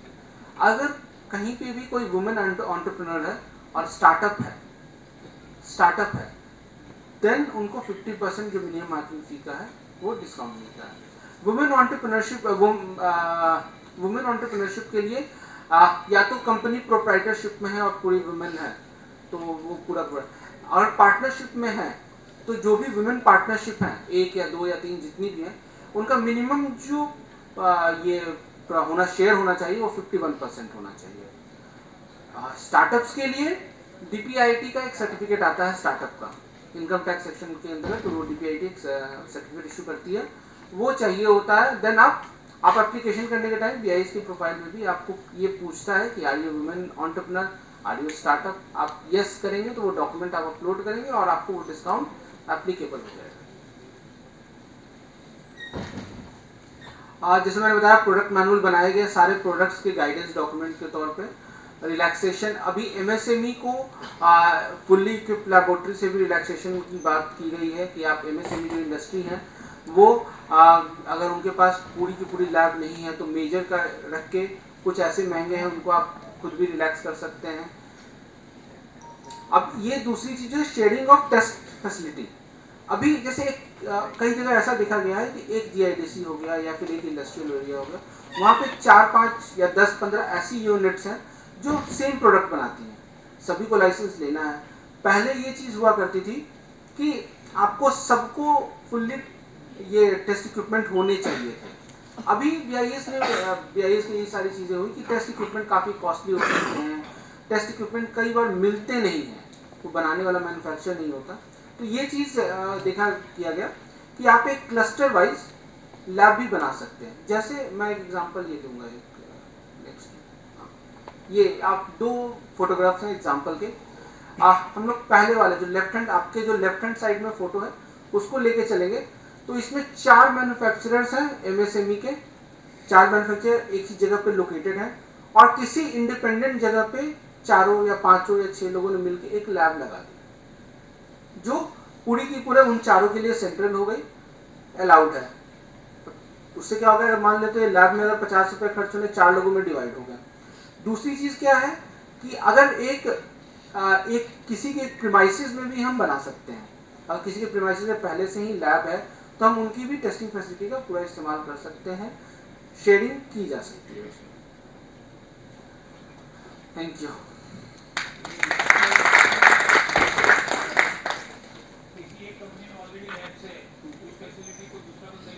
हाँ, उसमें 2 चीज़ें हैं। एक पहला वो जो यूज़ करना चाहता है वो अपना ये देगा कि हम यूज़ करना चाहते हैं, और सामने वाले से मेरे को आपकी फैक्ट्री का यूज़ करना है तो आपसे मेरे को कंसेंट लेना पड़ेगा कि हमारे पास ये टेस्टिंग फैसिलिटी है और हम अलाउ करते हैं आपकी प्रोडक्ट की टेस्टिंग के सारी चीज़। कंसेंट, उस कंसेंट को आपको जब भी पूछा जाएगा आपको देना है, आप अपलोड कर देते हैं, ठीक है, नहीं करते हैं तो BIS से वो पूछेगी। अभी प्रोडक्ट ये सारा स्कीम का चीज़ थी, तो अगर किसी के मन में भी कोई सवाल हो तो आप प्लीज़ पूछ लीजिए, क्योंकि बाद में हो सकता है आप भी भूल जाएं। सर ये लैब टेस्टिंग के अंदर जो टेस्टिंग करना है उसमें क्या टेस्टिंग करना है, किस हिसाब से टेस्टिंग रहता है, तो वो सारी डिटेल उसमें मेंशन रहती है वेबसाइट में आपके। देखिए मैंने 2 चीज़ें बोली आपको। जैसे आपका कोई भी एक प्रोडक्ट है उसमें 2 डॉक्यूमेंट्स आपके काम आएंगे, इंडियन स्टैंडर्ड, जो इंडियन स्टैंडर्ड उस प्रोडक्ट का है, और उसका प्रोडक्ट मैनुअल। इंडियन स्टैंडर्ड आज के दिन में फ्री ऑफ कॉस्ट, जो भी इंडिजिनस इंडियन स्टैंडर्ड है वो फ्री ऑफ कॉस्ट अवेलेबल है, और उसके प्रोडक्ट मैनुअल भी। तो जो प्रोडक्ट मैनुअल है उसमें टेस्टिंग की फ्रीक्वेंसी से लेके क्या क्या टेस्ट कितने करने हैं वो सारी चीज़ें मेंशन है। आपका सवाल यही था कि कुछ और था? नहीं 4 कंपनी है, हाँ। उन्होंने एक लैब बनाया उनका खुद का, या पर्टिकुलर समझो किसी एक कंपनी का उनका ऑलरेडी लैब है, तो उसमें उस लैब में क्या क्या टेस्टिंग करना है, मतलब उसके पैरामीटर क्या रहेंगे, लैब के अंदर क्या क्या चीज़ें टेस्टिंग। अब जैसे मान लेते हैं कि आपके मान लीजिए 4 लोग हैं, आप लोग चारों आदमी एक ही प्रोडक्ट बनाते हैं, एक ही प्रोडक्ट बनाते हो, तो टेस्टिंग भी तो किसी स्टैंडर्ड के हिसाब से ही होगी। समझो उसका GSM इतना होना चाहिए, वो स्टैंडर्ड में डिफाइन होता है, वो स्टैंडर्ड में डिफाइन होता है। जैसे मान लेते हैं आपका यार्न हो गया, तो यार्न की टेनेसिटी कितनी होगी, उसका डेनियर कितना होगा, उसका मान लीजिए वाटर एब्जॉर्प्शन है कितना होगा, उसके वोलेटाइल मटेरियल कितने होंगे, वो सारी चीज़ें जो होती हैं, कलर का जो आप फास्टनेस चेक करते हैं, वो स्टैंडर्ड में डिफाइंड है, वो वैल्यूज जो है स्टैंडर्ड में डिफाइंड है, उसी हिसाब से टेस्ट करना है। अगर आप उस क्राइटेरिया में आते हैं तो पास है, तो सैंपल फिर आपको उसका तो सर ये जैसे किसी प्रोडक्ट का डेडलाइन आपने दिया है कि भाई 6 मंथ में आपको करना है, तो ये मतलब आपके वेबसाइट में उसका भी ऑलरेडी पहले आ जाता है कि भाई ये सारी चीज़ें मतलब रहेंगी। देखिए स्टैंडर्ड पहले से ही बना होता है, स्टैंडर्ड क्वालिटी कंट्रोल ऑर्डर के साथ नहीं है, तो स्टैंडर्ड बना होता है। जैसे ही क्वालिटी मैंडेटरी होता है तो 6 महीने का टाइम इसलिए दिया जाता है ताकि आप उसके रिक्वायरमेंट को कंप्लाई कर सकें। अगर आप ऐसा कुछ टेस्ट मान लेते हैं, कहीं कहीं पे कुछ टेस्ट ऐसे होते हैं जो आप नहीं करते, रेगुलर इंडस्ट्री में नहीं होती है, तो आपको वो डेवलप करना है या सर्टिफिकेशन के लिए जाना है। जैसे मैंने बोला ऑप्शन 1 में 90 दिन लगते हैं, तो थोड़ा सा तो टाइम उस हिसाब से आपको इसलिए टाइम दिया जाता है।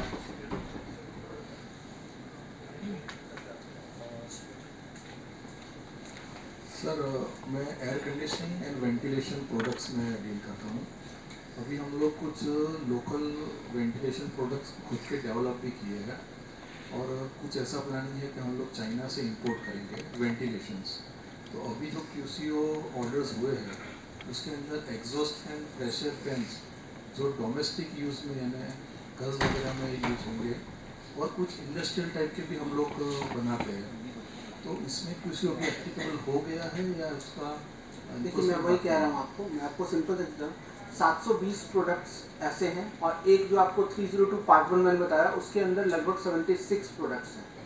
आपको वो QCO एक बार देखना पड़ेगा। सर मैंने वेबसाइट पे जाके चेक किया तो उसमें सिर्फ अप्लायंसेस ऐसा लिखा हुआ है। नहीं, उसकी लिस्ट है, जो क्वालिटी कंट्रोल ऑर्डर खोलेंगे ना, हाँ। मैं आपको अगर मेरे को एक्सेस यहाँ पे नहीं है मैं दिखाता हूँ, उसमें जो आप क्वालिटी का 302 पार्ट 1 का जो क्वालिटी कंट्रोल ऑर्डर खोलेंगे उसमें पूरी इक्विपमेंट्स की लिस्ट है। आपको छोटी छोटी इक्विपमेंट के जो भी मैंने आपको जो भी नाम भी ऊपर में लिखे थे ना अपने उसमें, वहीं से लिखे हैं, तो वो सारी चीज़ों का है उसमें, तो जो भी उसमें है वो आपका क्वालिटी कंट्रोल ऑर्डर में कवर है।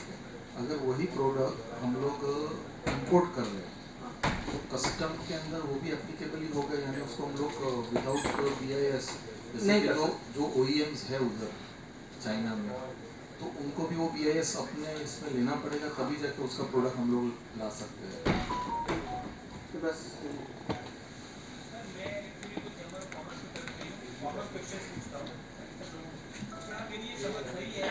QCO बोलो या मैंडेटरी लाइसेंसिंग बोलो, बात एक ही है। बात एक अच्छा, दूसरा कि थोड़ी पुरानी बात है, पहले मुझे जहाँ तक ध्यान में है कि हमें स्टैंडर्ड्स लेने के लिए कुछ फीस भरनी पड़ती थी। अभी आपने बोला कि दो तरह के कोई भी स्टैंडर्ड है मुझे नहीं, कोई नहीं, दो तरह के स्टैंडर्ड है। स्टैंडर्ड दो तरीके के हो जाते हैं। एक स्टैंडर्ड होता है जो इंडिजिनस स्टैंडर्ड होता है, मतलब इंडिया कहीं डेवलप्ड है, इंडिया में ही है। और एक स्टैंडर्ड होते हैं जो ISO के पूरे अडेप्टेशन होते हैं। जो भी स्टैंडर्ड इंडियन बनाए हुए हैं, जो BIS ने बनाए हैं, जो BIS की अपनी जो 50 जो भी बनाए हैं, वो सारे के सारे फ्री हैं। आप standards.bis.h करके वेबसाइट है, वहाँ पे जाएंगे, अपना यूज़र ID बनाएंगे, वो सारे स्टैंडर्ड आप ले सकते हैं वहाँ से। जो भी ISO या IEC के स्टैंडर्ड हैं, सिर्फ वो BIS के नहीं है इसलिए वो फ्री नहीं है, लेकिन जो भी इंडियन स्टैंडर्ड हैं, जो इंडिजिनस बनाए गए हैं BIS के द्वारा, वो आज के समय में फ्री ऑफ कॉस्ट है। आज से 4 साल पहले भी बता रहा हूँ मैं, उसके पैसे लगते थे, दो बहुत ही नॉमिनल फीस हुआ करती थी, 250, 300 या 400 होती, लेकिन आज के समय में वो भी फीस नहीं है। उसका एक ऑफलाइन प्रोसेस थी, इसलिए थोड़ा टाइम लग जाता था उसके। अभी सारा सब कुछ ऑनलाइन है। चलो एक दूसरी बात, मान लो QCO इम्प्लीमेंट हो चुका है, एक प्रोडक्ट है, जैसे मैं यूजर हूँ, तो मैंने प्रोडक्ट मंगवा लिया और वो नॉन कंप्लायंट है, तो मेरी एज ए यूजर क्या रहेगी? समझाने फिर से मान लो एयर कंडीशनर है, वो is let's say equal to QCO for example, ठीक है, और मैंने किसी सप्लायर से खरीदा, मैंने तो ऑर्डर दिया और वो लगा के चला गया, and that supply is also after the mandatory timeline, तो मेरी एज अ यूजर क्या लाइबिलिटी? आप BIS में कंप्लेन कर सकते हैं। नहीं, बट मेरे पर कोई एक्शन नहीं है ना। अगर आप एंड यूजर हैं तो नहीं है, लेकिन आप बीच में ट्रेडर हाँ, हैं। that I understand, that I understand. अगर वैसा आप कुछ है तो आप नहीं ऐसा नहीं। लेकिन कभी आपके यहाँ किसी और पर्पज के लिए कोई आए और वो उसकी शिकायत कर दे कि सो एंड सो है सप्लाई, तो फिर उसके सही बात है। एज ए यूजर आपको मैं तो इसलिए पूछ रहा हूँ कि हमारे पास में तो अलग अलग तरीके के लोग आएंगे, विजय मेगा वाले को कोई पूछेगा, इसको कोई पूछेगा, तो हमें कुछ पता हो तो हम आगे बात कर सकें कि भाई अपना स्टैंडर्ड ये है। बिल्कुल।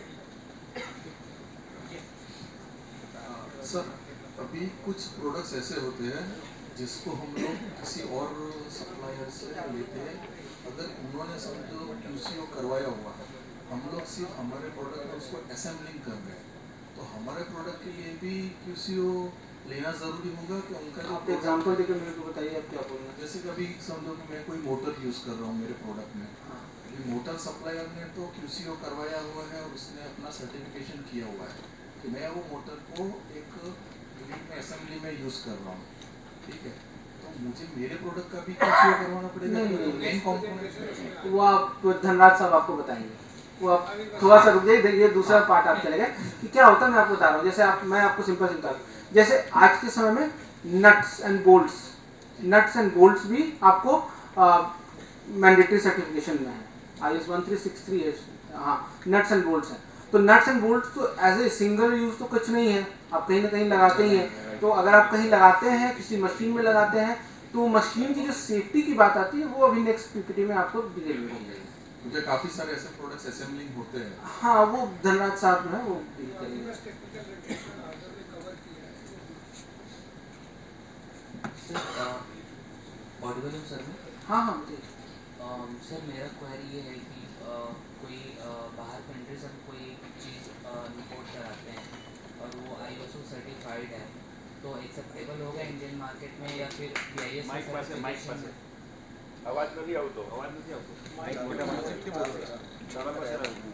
हेलो, आप ऑडिबल है सर? हाँ बताइए। मैं ये कह रहा हूँ सर, किसी बाहर कंट्री से हम इंपोर्ट कराते हैं कोई सामान और वो ISO सर्टिफाइड है, तो इंडिया में BIS सर्टिफिकेशन उसके लिए ज़रूरी होगा या फिर एक्सेप्टेबल होगा बिना BIS के? देखिए, ISO सर्टिफिकेशन वो दूसरी चीज़ होती है, जैसे आप ISO 9001 सर्टिफिकेशन वो डिफरेंट चीज़ है। लेकिन जैसा मैंने कहा पहले भी, अगर वो क्वालिटी कंट्रोल ऑर्डर में मेंशन है, क्वालिटी कंट्रोल ऑर्डर के अंदर कवर्ड है, तो बिना ISI मार्क, बिना जो कि BIS सर्टिफिकेशन है, उसके बिना आप इंपोर्ट भी नहीं कर सकते। सर जैसे कि BIS है वो ISO का एक मेंबर भी है, ठीक है। सो मेंबर होने के नाते मतलब जो भी स्टैंडर्ड ISO सेट करता है उसे BIS भी फॉलो करता ही होगा हम इंटरनेशनल मार्केट में। ठीक है। सो उसी को मतलब मद्देनजर रखते हुए मैं ये कहना चाहता हूँ कि सपोज करो कि इंटरनेशनल जो स्टैंडर्ड है तो वो ISO ने जो सेट करके रखा हुआ है प्रोडक्ट के लिए, मैं उसका बता रहा हूँ आपको। जैसे कोई भी स्टैंडर्ड हम लोग जो भी ISO के स्टैंडर्ड है, या फिर IC हो गया या फिर IT हो गया, अब जापानीज स्टैंडर्ड ले लो, ASTM ले लो, कोई भी स्टैंडर्ड अगर होता है तो कई जगह देखा जाता है ASTM सर्टिफाइड, ISO सर्टिफाइड, वो सारी चीज़ें लिखी होती है। इसमें क्या होता है कि उनका यूज़ किया जाता है स्टैंडर्ड फॉर्मुलेशन में।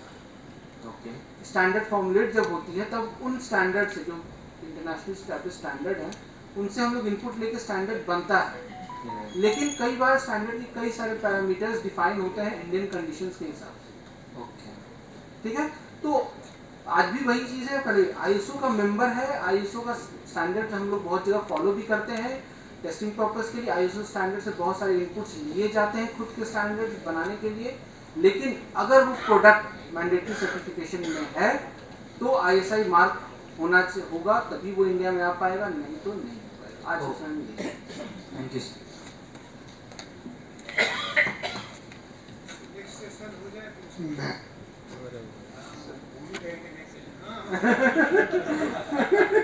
नहीं, इससे ज़्यादा इंटरेस्टिंग वो नेक्स्ट सेशन होने वाला है आपके लिए।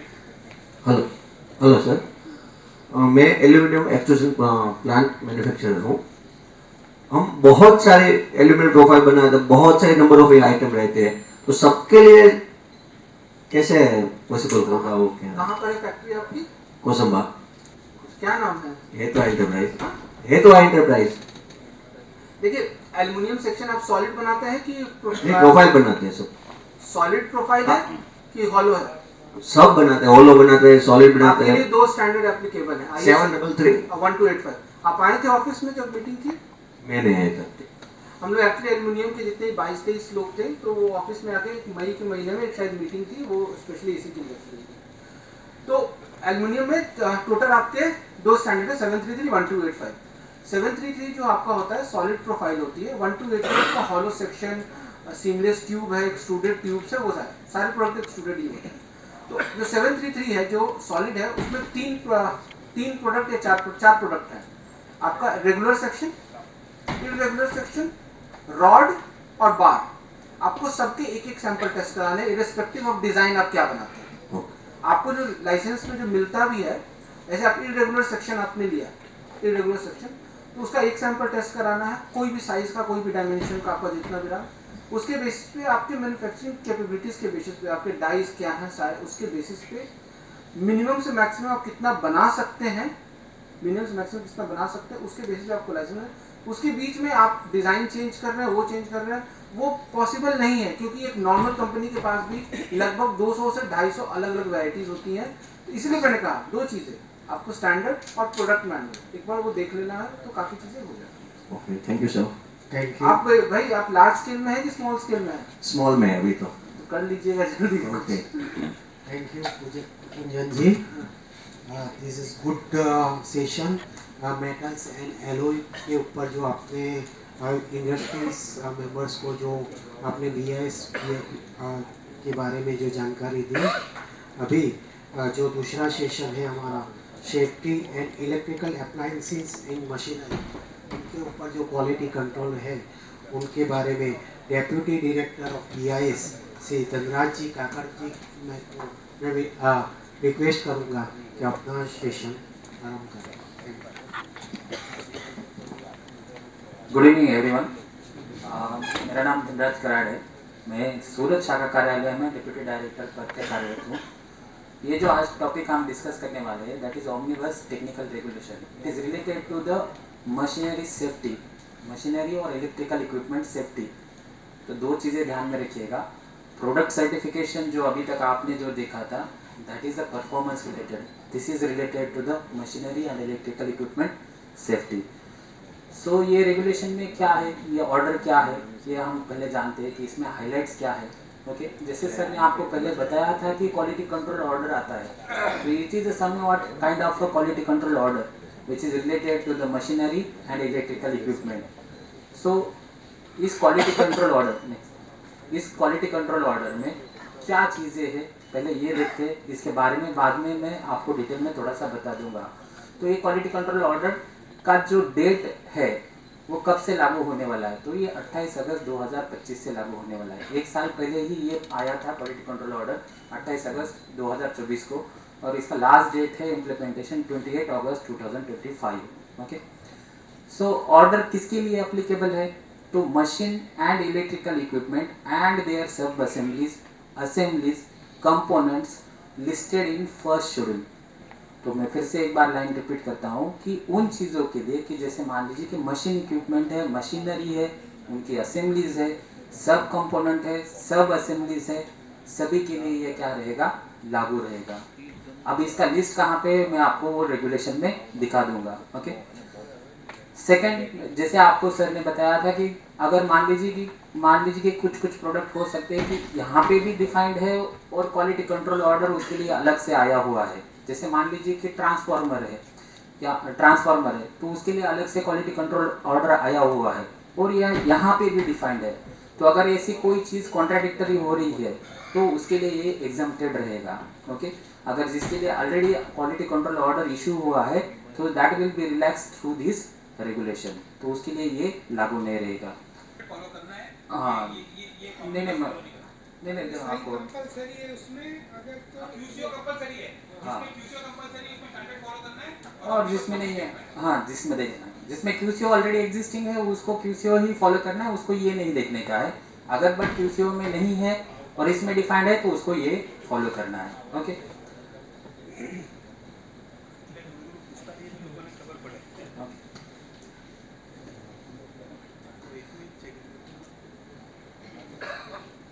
तो अभी क्या है इसमें, देन नेक्स्ट कि what are the components which are there. तो ईच मशीन और electrical equipment specified in this order shall bear the standard mark under the license from the bureau। तो फर्स्ट थिंग है कि आपको अगर मैन्युफैक्चरर है तो आपको या तो लाइसेंस लेना है या फिर सर्टिफिकेट ऑफ कंफर्मिटी लेना है, दोनों चीज़ों में से एक लेना है। आप सर्टिफिकेट ऑफ कंफर्मिटी किसके लिए रहता है और लाइसेंस किसके लिए रहता है? तो सर्टिफिकेट ऑफ कंफर्मिटी उनके लिए रहता है कि जिनका रेगुलर प्रोडक्शन नहीं है, लार्ज बल्क में नहीं है, लार्ज बल्क के लिए नहीं है, तो उसके लिए सर्टिफिकेट ऑफ कंफर्मिटी रहता है। लाइसेंस यानी जिसमें कंटिन्यूअस प्रोडक्शन रहता है तो वहाँ पे लाइसेंस आता है। तो either you have to take the certificate of a conformity और you have to take the license as defined. Okay, next आपको क्या करना है, prior to the getting the license और certificate of a conformity manufacturer has to register with the BIS। जैसे sir ने आपको पहले बताया था कि इसका रजिस्ट्रेशन चालू हो गया था और आपको अभी लाइसेंस लेने से पहले आपको BIS पोर्टल पे अगर आप मैन्युफैक्चरर है या इंपोर्टर है तो आपके जो सप्लायर है उनको ये बताना है कि आपको BIS के जो वेबसाइट है उसके ऊपर आपको क्या करना है, रजिस्ट्रेशन करना है। You have to do the first registration with the BIS। Then next जैसे क्वालिटी कंट्रोल ऑर्डर का सर ने अभी कुंजन सर ने आपको बताया था कि इसका एनफोर्समेंट अथॉरिटी और सर्टिफिकेशन अथॉरिटी डिफाइन किया हुआ रहता है क्वालिटी कंट्रोल ऑर्डर में। तो इसको इस रेगुलेशन में BIS को अथॉरिटी दी है कि it is the certifying and enforcement authority for the omnibus technical regulation. Then इसका market surveillance shall be govern by the such guidelines as may be issued time to time. जैसे हम product certification में market surveillance करते हैं, in the similar way the guidelines will be available for the Omnibus Technical Regulation 2024. Next, this order is not applicable to the goods or articles manufactured domestically for the purely export purpose। जो पहले quality control order आपको sir बता रहे थे कुंजन sir, तो अगर आप manufacturer है मशीनरी या इलेक्ट्रिकल इक्विपमेंट के और आप purely it is meant for the export purpose, then it is not applicable for you. Then second इसमें पैरामीटर है कि order is not applicable to the construction equipment covered under the central motor vehicle rules CMVR 1989। अगर उसमें ये product define है तो वहाँ पे भी इसके लिए ये एप्लीकेबल नहीं है। थर्ड थिंग आती है कि इसमें लेबलिंग और मार्किंग कैसे होगी। तो labelling and marking the for this scheme will be govern by the scheme 10। जो सर ने आपको बताया था कि स्कीम 10 जो जिसके अंडर ये OTR आता है तो उसके हिसाब से इसका लेबलिंग एंड मार्किंग डिफाइन किया रहेगा। Then omnibus technical regulation. अब जैसे आपको प्रोडक्ट सर्टिफिकेशन में जैसे आपने सर ने बताया कि आपका जैसे एल्यूमिनियम के लिए स्टैंडर्ड है 733 है या 1285 है, तो ऐसे भी यहाँ पे ऑमनिबस टेक्निकल रेगुलेशन में स्टैंडर्ड्स को डिफाइन किया हुआ है कि भाई सेफ्टी के लिए हमारे लिए क्या क्या स्टैंडर्ड हो सकते हैं। तो इन स्टैंडर्ड्स को कैटेगराइजेशन किया है, type A standard, type B standard and type C standard. अब टाइप A स्टैंडर्ड का मतलब क्या होता है और टाइप B और टाइप C का मतलब क्या है, एक मैं आपको पिक्चर दिखाता हूँ तो थोड़ा सा आसानी हो जाएगा। ये पिक्चर विजिबल है? ओके। अगर मान लीजिए कि कोई भी आप मशीनरी बना रहे हो, एनी मशीनरी, अगर आप यूजर है तो आप क्या चाहते हो कि एंड यूजर जो है या जो वर्कर है उसकी क्या होनी चाहिए, सेफ्टी आनी चाहिए, जनरल सेफ्टी। कि जैसे मान लीजिए कि आप इंजेक्शन मोल्डिंग मशीन है, ओके, इंजेक्शन मोल्डिंग में जनरल सेफ्टी एस्पेक्ट क्या होना चाहिए, या CNC मशीन है तो उसमें जनरल सेफ्टी एस्पेक्ट क्या होना चाहिए, जब टर्निंग हो रही है या मशीनिंग हो रही है तो उसके जो बर्स आ रहे हैं वो वर्कर को ना लगे, वर्कर को क्या हो सकता है, उसका हार्म हो सकता है, तो उसको हमें क्या करना पड़ेगा, कवर करना पड़ेगा। सो that is a general aspect. तो जनरल जो स्टैंडर्ड, जनरल सेफ्टी एस्पेक्ट जो है उसको कवर करता है टाइप A स्टैंडर्ड। समझ में आ रहा है? टाइप A स्टैंडर्ड यानी जनरल एस्पेक्ट। टाइप B और टाइप C का मतलब क्या होता है? टाइप B यानी दो स्टैंडर्ड्स। जैसे मान लीजिए कि अगर मुझे मशीन में सेफ्टी इक्विपमेंट लगाना है तो सेफ्टी इक्विपमेंट को लगाने के लिए कौन सा स्टैंडर्ड फॉलो करना पड़ेगा, उसको डिफाइन किया है टाइप B में। जैसे मान लीजिए कि इमरजेंसी स्टॉप स्विच रहता है आपके, अगर आप मशीनरी में आपने देखा होगा तो कभी कभी इमरजेंसी स्विच दिया हुआ रहता है कि एक्सीडेंट ना हो। अगर एक्सीडेंट दिख रहा है कि एक्सीडेंट होने के चांसेस हो, अगर आपको इमरजेंसी स्टॉप करना है तो इमरजेंसी स्विच प्रोवाइड किया रहता है। तो स्विच का स्पेसिफिकेशन के लिए जो स्टैंडर्ड डिफाइन है that is the type B standard. और टाइप सी स्टैंडर्ड क्या है? तो दैट आर दो standards which are particularly defined for the machine. अब जैसे मान लीजिए कि वहां पे इंजेक्शन मोल्डिंग मशीन के लिए दिखाया है आपको, ओके, इंजेक्शन मोल्डिंग मशीन के लिए जो यहाँ पे एक्चुअली मैंने ईएन स्टैंडर्ड दिखाया है, EN 201, तो ये आ जाएगा आपका टाइप सी स्टैंडर्ड। अब इंजेक्शन मोल्डिंग मशीन के ऊपर मैंने सेफ गार्ड की तरह यहाँ पे आपको लगाया, मान लीजिए कि कवर लगाया है, तो जो कवर का स्पेसिफिकेशन रहेगा वो टाइप बी स्टैंडर्ड रहेगा। समझ में आ रहा है? टाइप बी और टाइप सी स्टैंडर्ड में क्या है? Type C standard are particularly for the product defined for particular machine, type C standard, and type B are for the safety aspect. आप जो सेफ्टी के लिए स्विच या मान लीजिए कर्टन्स वगैरह जो भी लगा रहे, कवर्स लगा रहे, तो उसको लिए क्या रिक्वायरमेंट हो सकती है, वो आ जाती है टाइप बी स्टैंडर्ड में।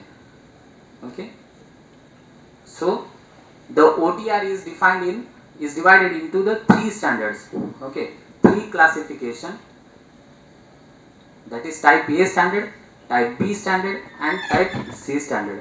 तो टाइप A जनरल है, टाइप B सेफ्टी के इक्विपमेंट के रिलेटेड है, और टाइप C जो है वो मशीन स्पेसिफिक है या इक्विपमेंट स्पेसिफिक है। ओके, तो टाइप A के लिए कौन सा स्टैंडर्ड यहाँ पे गवर्न करता है? तो दैट इज द IS 16819 और ISO 12100। इस स्टैंडर्ड से इसका जनरल सेफ्टी एस्पेक्ट को क्या होता है, कवर किया जाता है। तो अब जनरल सेफ्टी एस्पेक्ट में क्या क्या आता है? इसमें क्या है कि 3 पिलर्स है, इस स्टैंडर्ड में 3 पिलर्स को डिफाइन किया है कि जनरल डिजाइन प्रिंसिपल्स क्या होना चाहिए। कोई भी मशीन को अगर हम डिजाइन करते हैं तो उसमें जनरल एस्पेक्ट्स क्या होना चाहिए, डिजाइन के प्रिंसिपल्स क्या होने चाहिए। सेकंड आता है कि उसमें risk assessment and risk reduction, इसके लिए क्या क्या एस्पेक्ट्स है। एंड थर्ड आता है कि जनरल सेफ्टी रिक्वायरमेंट्स क्या होनी चाहिए। तो ये 3 एस्पेक्ट्स को कवर करता है type A standards, that is nothing but the IS 16819। Then type B standard जैसे मैंने आपको जैसे बताया था कि जो सेफ गार्डिंग करने के लिए जो इक्विपमेंट लगते हैं उसको डिफाइन करता है। तो फॉर एग्जांपल अब यहाँ पे मैंने आपको एक एग्जांपल दिया है IS 16812, that is the interlocking device associated with the guards principle for design and selection. जो गार्ड्स आप सेफ गार्ड प्रोवाइड करते हैं मशीन के ऊपर, उसके लिए यहाँ पे डिफाइन किया है।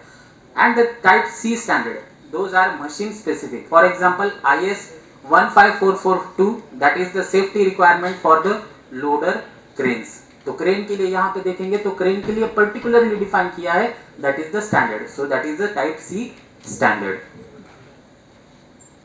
मेरा फिर से एक रिक्वेस्ट रहेगा, थोड़ा सा सर ने जैसे बताया था कि टेक्निकल है, तो अगर मैं 100 चीज़ें बता रहा हूँ तो 10 चीज़ें समझने की कोशिश करना है। Okay, we don't expect that you will get immediately idea of this one. Okay, technical है बट आपको एक थोड़ा सा ध्यान देना है कि अगर आपका प्रोडक्ट, मान लीजिए कि प्रोडक्ट है, मशीनरी आप इंपोर्ट करते हैं, मशीनरी बनाते हैं, then you have to go through this technical regulation. Okay, क्योंकि आपका मशीनरी 100% इस टेक्निकल रेगुलेशन में आता होगा। तो अगर आप मशीन मैन्युफैक्चरर है then you have to go through this one. Okay, तो आप यहाँ पे देख सकते हैं कि कौन से टाइप की मशीनरी को यहाँ पे डिफाइन किया है OTR में। तो देख लीजिए, फर्स्ट शेड्यूल में आपको मशीन का जो टेबल है वो यहाँ पे डिफाइन किया है कि description of a machinery and electrical equipment and corresponding the HS code, वो डिफाइन किया हुआ है। तो HS कोड पर्टिकुलर मशीनरी के लिए वहाँ पे डिफाइन किया हुआ है। तो यहाँ पे देख लीजिएगा कि कितने सारे HS कोड है। तो चाहे वो कंप्रेसर हो, पंप हो, then any kind of machinery, जैसे मान लीजिए कि जो पंप्स यूज होते हैं कि आपके टेक्सटाइल इंडस्ट्री में भी काफ़ी सारे पंप यूज होते हैं। जैसे एक सर ने अभी बोला था कि मैं मोटर है जो परचेस कर रहा हूँ कि जिसके लिए लाइसेंस ऑलरेडी उसने ले चुका है, बट मैं असेंबली कर रहा हूँ वो मशीन मैन्युफैक्चरिंग करने के लिए। तो आपका मोटर के लिए तो अलग हो गया, बट आप अगर मशीन असेंबली कर रहे हैं तो उसके लिए ये HSN कोड क्या हो जाएगा, एप्लीकेबल हो जाएगा। Then you have to take the license for this OTR। Is it okay? जिसने क्वेश्चन पूछा था उनको समझ में आया कि अगर आप मोटर का जो लाइसेंस ही है वो तो डिफरेंट रहेगा, वो कंपोनेंट रहेगा, बट जो कंपोनेंट यूज हो रहा है उससे जो मशीन बन रही है उसके लिए जो डिफाइंड रहेगा वो इस OTR में आ जाएगा। तो यहाँ पे lot of HSN code are defined, almost each and every machinery is defined over here। तो अगर आप मशीनरी इंपोर्ट करते हैं, मैन्युफैक्चर करते हैं या उसका असेंबली करते हैं, you have to take the license for the technical regulation, against the technical regulation. तो अगर आप ऐसा कर रहे हैं तो उसका प्रोसेस अभी से स्टार्ट कर दीजिएगा। थोड़ा सा टेक्निकली है तो उसके लिए जो टेक्निकल फाइल वगैरह रिक्वायरमेंट रहती है मैं आपको इसमें बाद में समझा दूंगा। Next PPT, the first schedule of OTR, जैसे मैंने आपको दिखाया था कि उसमें क्या क्या कवर है, HSN कोड डिफाइंड है। तो इसमें क्या है, पंप्स है, कंप्रेसर है, देन जो machinery for the treatment of material by process involving the change of temperature, centrifuge है, then filling and closing, sealing and labelling, bottle wrapping, cranes, earth moving, mining machines, looms, then embroidery machinery, metal cutting tools, then machine tools for the stone working, ceramic, concrete, asbestos, cement or like mineral glass। तो आप देख लीजिएगा कि इसका scope कितना बड़ा है। So it covers almost each and every type of machinery।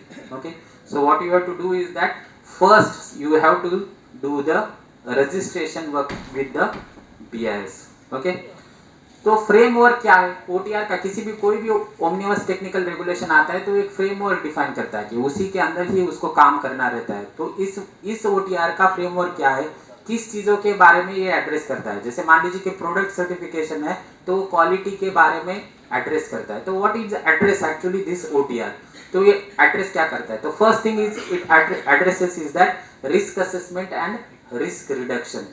Risk को असेस करना है और उसको रिडक्शन करने का काम जो है उसके लिए कौन से स्टैंडर्ड एप्लीकेबल हो सकते हैं, वो इसका फर्स्ट स्टेप है।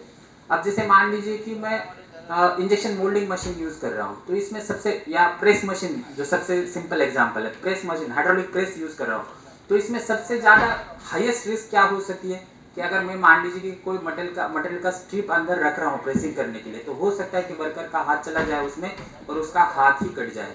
So that is the first risk. So what we have to do is that first we have to assess the risk and according to that we have to reduce the risk। मैं फिर से बता रहा हूँ कि ये OTR risk reduction के बारे में बात करता है, ना कि रिस्क को 100% एलिमिनेट करने का। वो तो हो ही नहीं सकता।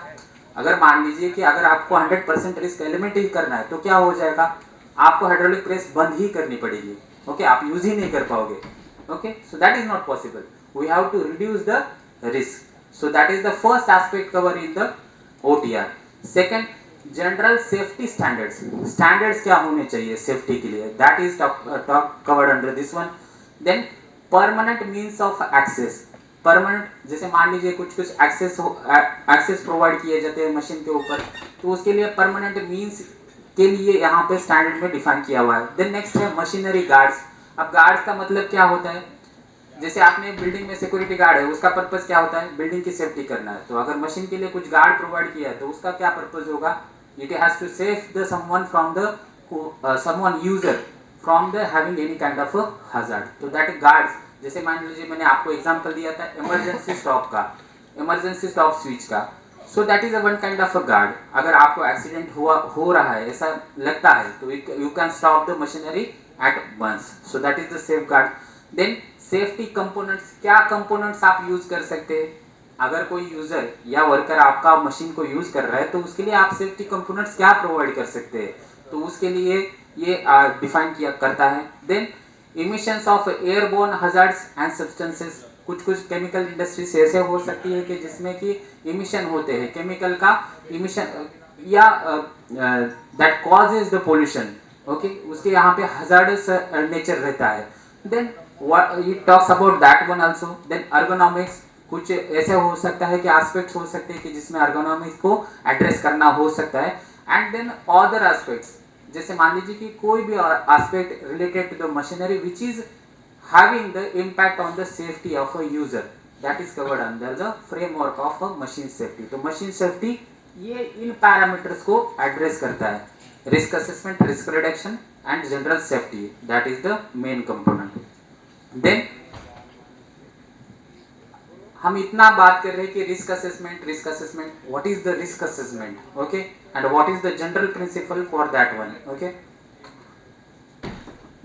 सो रिस्क क्या होता है? It is the combination of a probability of occurrence of a harm and the severity of a harm. इसको हम क्या बोलते हैं? आम भाषा में रिस्क बोलते हैं कि कोई हजार्ड होने के चांसेस और वो कितनी बार ऑकर हो सकते हैं उसके चांसेस, इसको हम कंबाइनली क्या बोलते हैं? रिस्क बोलते हैं। So what we have to do is that we have to mitigate this one, okay. Machinery और मशीन के डेफिनेशन बताने की तो जरूरत नहीं है। Electrical equipment same, this definitions are very simple. Then risk analysis.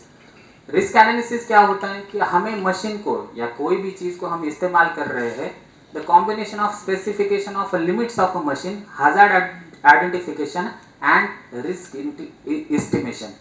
मैंने आपको जैसे प्रेस का एग्जांपल दिया था, तो आपको पहला चीज क्या करना है? रिस्क को आइडेंटिफाई करना है। रिस्क आइडेंटिफाई करने के बाद उसका ऑकरेंस होने का कितना चांसेस है। अगर वो ऑकरेंस होने के बाद, वो आइडेंटिफाई करने के बाद उसका हाईएस्ट इंपैक्ट क्या हो सकता है यूजर के ऊपर, किसी की जान जा सकती है, ये हाईएस्ट इंपैक्ट हो सकता है, okay. So that we have to identify, that is nothing but the risk analysis. Then third is the risk evaluation, okay. We have to do the judgment on the basis of a risk analysis of whether the risk reduction objectives have been achieved or not. अगर हमने कोई safe guard उसमें provide किया है तो हमारा risk analysis, risk जो है वो कम हुआ है कि नहीं, वो हमें वहाँ पे जज करना है। Then adequate risk reduction. अगर हमने कोई सेफ गार्ड प्रोवाइड किया है तो उसमें रिडक्शन कितना हुआ है सेफ्टी रिस्क का, वो हमें यहाँ पे इवेलुएट करना है, ओके। ये विजिबल हो रहा है? This is a separate technical regulation, it is a separate quality control technical ministry of heavy industries. जैसे सर ने आपको बताया था कि क्वालिटी कंट्रोल ऑर्डर जो होता है वो मिनिस्ट्री के ओर से आता है। So this come from the ministry of heavy industry, तो इसका रजिस्ट्रेशन प्रोसेस देख लेते हैं। तो रजिस्ट्रेशन प्रोसेस इसका बहुत सिंपल है।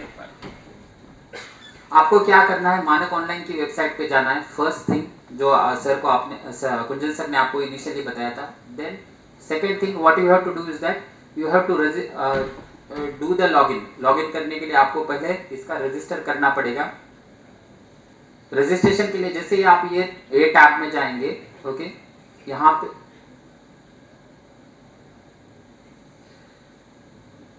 पे जाएंगे तो यहाँ पे आपका यूजर प्रोफाइल पहले रजिस्टर कर लीजिएगा। ये very simple, this registration is very simple. आप जो फेसबुक अकाउंट ओपन करते हैं उससे भी सिंपल है। आपका कंपनी का नाम डालना है, एड्रेस डालना है, फर्म का एड्रेस, आपका ऑफिस का address, email ID, contact number, that details you have to fill and your account will be created. Second thing, तो what you have to do is that first you have to do the registration. Then registration करने के बाद जैसे ही आप login करेंगे तो ये tiles आपको दिखेंगे, जैसे आपको कुंजन सर ने पहले बताया था। Product certification, hallmarking, OTR registration, then certificate of conformity, test sample and FMCS. तो आपको रजिस्ट्रेशन, अगर आप मशीन मैन्युफैक्चरर और ओटीआर के लिए रजिस्ट्रेशन करना है, then you have to go to the OTR registration section. तो इस पर क्लिक करेंगे। नेक्स्ट, इसमें आप जब रजिस्ट्रेशन करेंगे, अभी तो फिलहाल आपको रजिस्ट्रेशन करना है, बट इसमें एक दूसरा एक एस्पेक्ट आता है कि आपको एप्लीकेशन करते समय एक टेक्निकल फाइल नाम की टर्म आती है। तो एक टेक्निकल फाइल क्या होती है मैं आपको बता देता हूँ। टेक्निकल फाइल यानी जैसे मान लीजिए कि आप कोई मशीनरी बनाते हैं और आप मशीन मैन्युफैक्चरर है, उसमें आप अलग अलग वैरायटी बनाते हैं। जैसे मान लीजिए टाइप 1, 2, 3 ऐसे मशीन बनाते हैं। तो हर एक टाइप 1, 2, 3 का एक टेक्निकल फाइल बनता है। तो टेक्निकल फाइल में आता क्या है? तो उस प्रोडक्ट का डिस्क्रिप्शन, फर्स्ट थिंग। सेकंड, उस प्रोडक्ट के रिलेटेड जो आपका इंस्ट्रक्शन है, यूजर मैनुअल है, वो आता है। थर्ड थिंग आता है उस प्रोडक्ट की डिज़ाइन, वो आती है। फोर्थ थिंग आती है कि उस प्रोडक्ट में जो रॉ मटेरियल यूज हो रहे हैं उसके लिए कंफर्मिटी क्या है आपके पास। या तो हो सकता है कि उसके लिए, जैसे मान लीजिए कि ये सर ने बताया था कि वो मोटर यूज करते हैं, ऑलरेडी उसके पास लाइसेंस है, सो that is the conformity for that one. तो उसके लिए रॉ मटेरियल का एक्चुअल लिस्ट, उसकी कंफर्मिटी क्या है।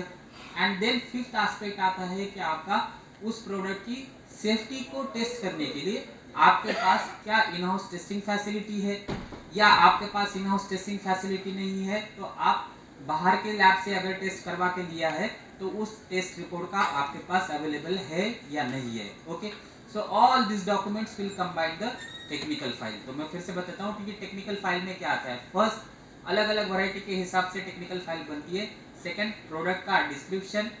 थर्ड, उसका डिजाइन, ड्राइंग्स। फोर्थ आता है यूजर मैनुअल, इंस्ट्रक्शंस।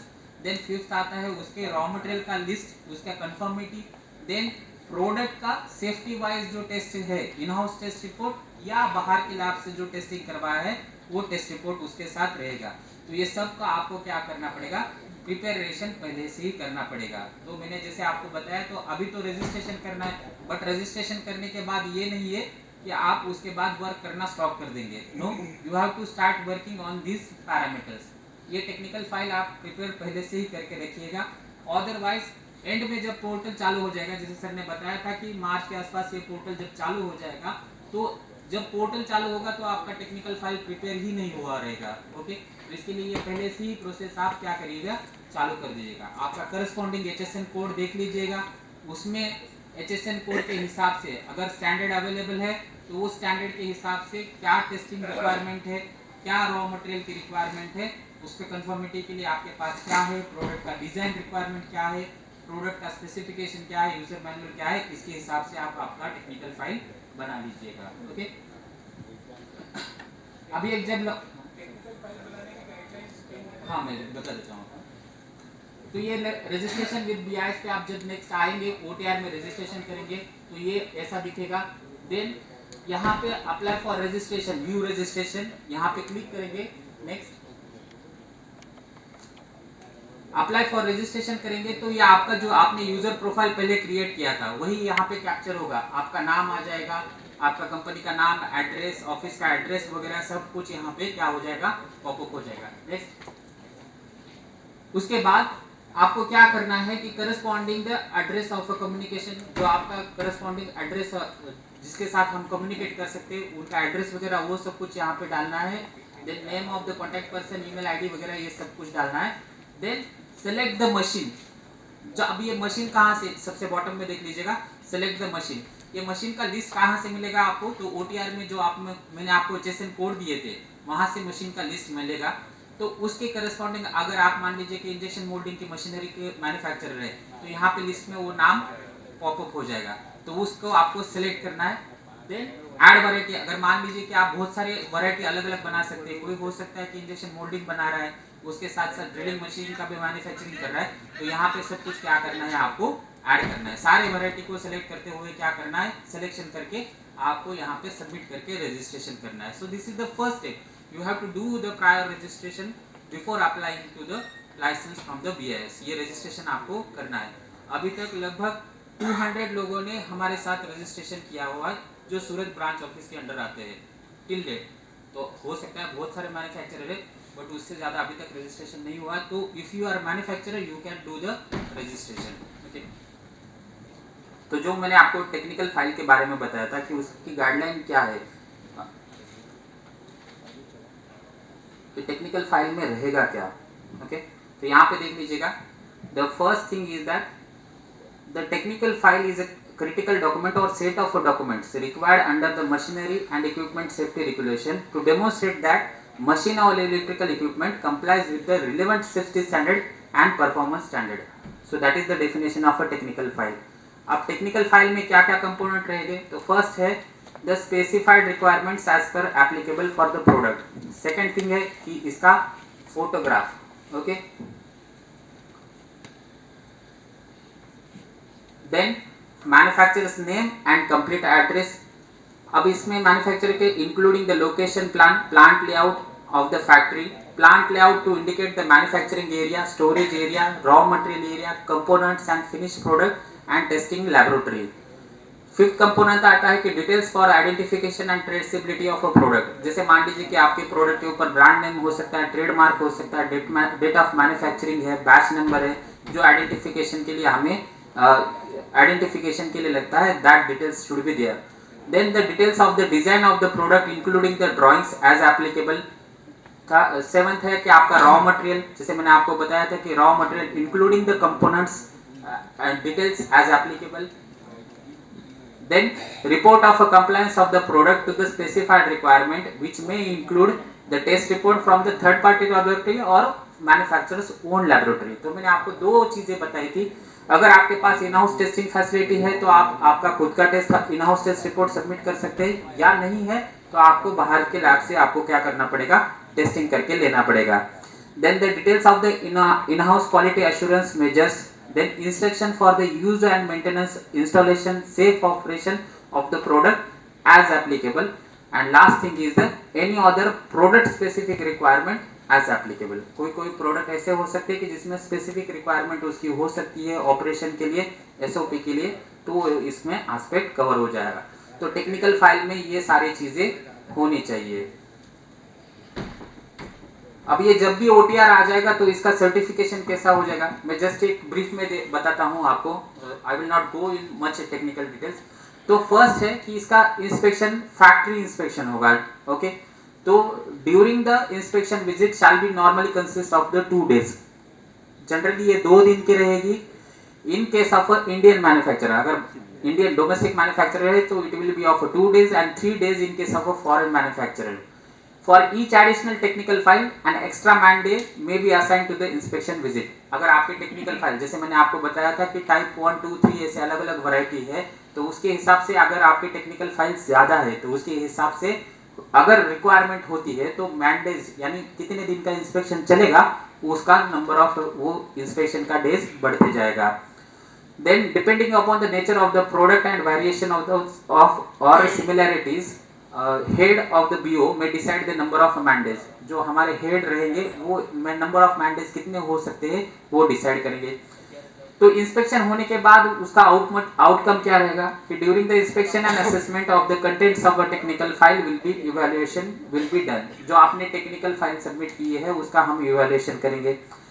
उसके साथ साथ जो आपकी इन हाउस टेस्ट फैसिलिटी है उसका हम यहाँ पे विटनेस करेंगे कि आप कितने कॉम्पिटेंट है, आप टेस्टिंग करने के लिए कितने कॉम्पिटेंट है, आपका प्रोडक्ट का एक्चुअल में कंफर्मिटी कितना होता है वो हम वहाँ पे एक्सेस करेंगे. Then the process of the grant of license is expected to the completed within the 60 days from the date of receipt of application. जैसे मान लीजिए कि आपने एप्लीकेशन पोर्टल जब ओपन हो जाएगा तो generally it will be completed within the 60 days from the date of application. For the first ever product certification, जैसे मान लीजिए कि जैसे प्रोडक्ट सर्टिफिकेशन में ऑल इंडिया फर्स्ट लाइसेंस होता है, तो अगर मान लीजिए कोई मशीनरी ऐसी है कि जिसके लिए पहले बार लाइसेंस ग्रांट हो रहा है तो उसके लिए टाइमलाइन जो होगी वो 90 दिन की रहेगी. इसका प्रोसेसिंग फीस कैसा रहेगा स्ट्रक्चर का, तो ग्रांट ऑफ लाइसेंस के लिए एप्लीकेशन फीस रहेगी 2000, देन सर्टिफिकेट ऑफ कंफर्मिटी के लिए रहेगी 2000, then the grant of license और renewal of license it is 25,000 per year. Certification fee for the grant of a certificate of conformity is 10,000 rupees. Then technical file, per technical file there is a charge of 20,000 rupees, and sample procurement charges and testing charges will be on actual basis कि lab उसका कितना testing charges ये करती है, coat करती है उसके हिसाब से. देन जैसे सर ने आपको पहले बताया था कि एमएसएमई के लिए इसमें कुछ रिलैक्सेशन दिया है, तो मार्किंग फी में जो एमएसएमई के लिए रिलैक्सेशन दिया है तो माइक्रो स्केल है तो 80% रहेगा, स्टार्टअप यूनिट्स है तो 80% रहेगा, स्मॉल स्केल इंडस्ट्री के लिए 50 रहेगा, और अगर वुमन एमएसएमई है तो एडिशनली 10% कंसेशन. तो माइक्रो है तो 80 प्लस वुमन है तो 10 एडिशनल उसमें कंसेशन रहेगा. Units in the north east areas additional 10% concession and fee notice. जो इसका नोटिफिकेशन है वो बीआईएस की वेबसाइट से आप देख सकते हैं. Okay, so this is the certification regarding the registration process. Okay, so hope so आपको इसमें से थोड़ी बहुत तो जानकारी मिल गई होगी. तो फर्स्ट थिंग मेरा ये रिक्वेस्ट रहेगा, आप इस टेक्निकल रेगुलेशन को गो थ्रू कीजिएगा. आपका अगर कोई मैन्युफैक्चरिंग मशीनरी कर रहे हैं मैन्युफैक्चरिंग तो उसके लिए कौन सा HSN कोड एप्लीकेबल है वो जरूर देख लीजिएगा. Then second thing you have to do is that you have to do the registration on the BIS portal. That is mandatory. Okay, and the third thing you have to start preparing for the technical file.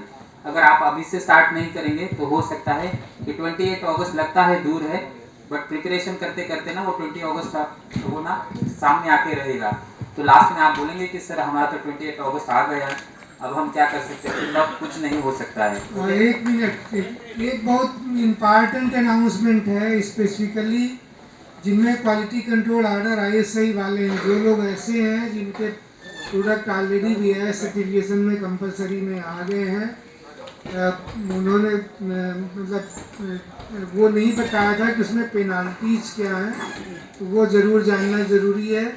उसमें minimum 2 lakh रुपए तक का को penalty है और 1 साल तक 2 साल तक की सज़ा या दोनों हो सकते हैं। इसलिए अगर आपके प्रोडक्ट कंपलसरी में आ गए हैं तो प्लीज़ जल्दी से जल्दी अप्लाई करिए, क्योंकि अगर मतलब BIS के पास आप पहले आएंगे तो आप बेनिफिशियरी रहेंगे।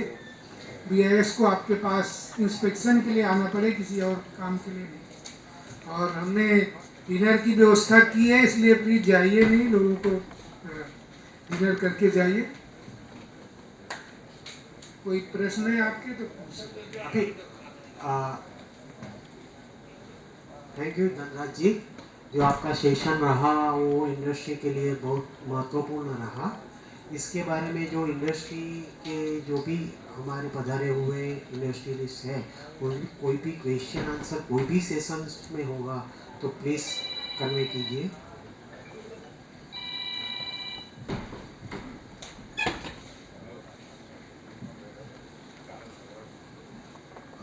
सर ये SI नंबर 17361 तो ये स्टार्ट हो गया है क्या? 17361 IS नंबर टेक्सटाइल मशीनरी का है सर। ऑलरेडी वो तो डॉक्यूमेंट ऑलरेडी पब्लिश है, उसका लास्ट डेट है 28 अगस्त। अच्छा, उसमें इसमें स्टार्ट हो गया क्या पोर्टल में रजिस्ट्रेशन? अभी तो रजिस्ट्रेशन करना है, लाइसेंस के लिए अप्लाई करने के लिए पोर्टल फिलहाल अंडर डेवलपमेंट है। जैसे ही ये हो जाएगा पोर्टल अलग से आ जाएगा तो तब तक टेक्निकल फाइल आपको will be open soon, okay. तब तक के बट मैंने जो आपको बताया था कि टेक्निकल फाइल आप प्रिपेयर कर दीजिएगा, वो टेक्निकल फाइल प्रिपेयर कर सर वो OTR के अंदर ही करना है ना?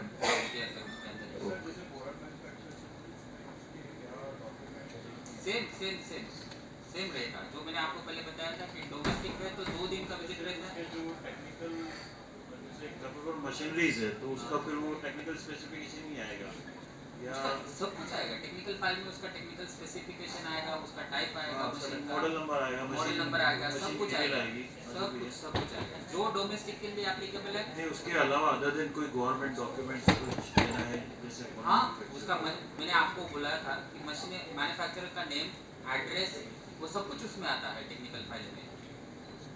जो आपको टेक्निकल फाइल में स्टार्ट में बताया था कि टेक्निकल फाइल का एक पार्ट है कि मैन्युफैक्चरर्स का एड्रेस, उसका नाम, वो सब कुछ उसमें आता है, तो उसमें उसका डॉक्यूमेंट तो लगेगा ही एड्रेस।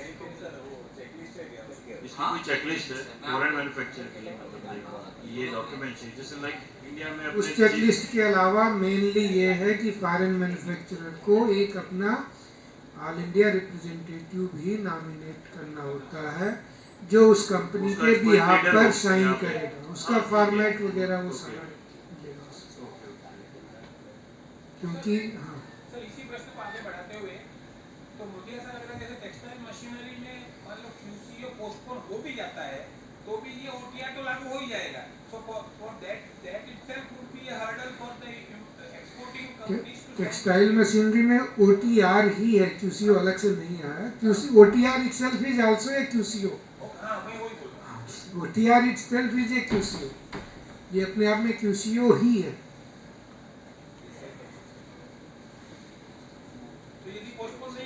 सर ये फॉरेन मैन्युफैक्चरर के लिए जो इसमें जो फीस का स्ट्रक्चर अभी दिखाया आपने वो सेम ही रहेगा?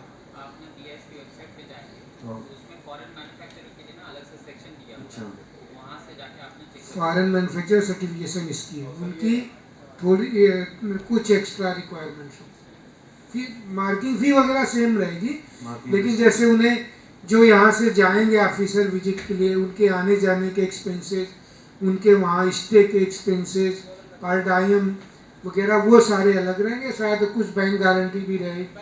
बैंक गारंटी भी है, उसमें मेंशन किया हुआ देखा था। 10,000 US not dollars. 10,000, 8,000 US something. dollars. Relevant office कौन सी रहेगी उसकी?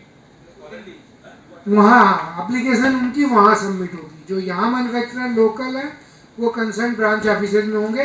Like फॉरेन सूरत में जो मैन्युफैक्चर मैन्युफैक्चर है हाँ और जो चाइनीज कंपनी चाइना कंपनी वो दिल्ली ऑफिस में, जो फॉरेन मैन्युफैक्चर सर्टिफिकेशन डिपार्टमेंट है वहाँ पर सबमिट। दोनों में डिफरेंस ये है। टेक्निकल फाइल वही है, टेक्निकल फाइल वही है।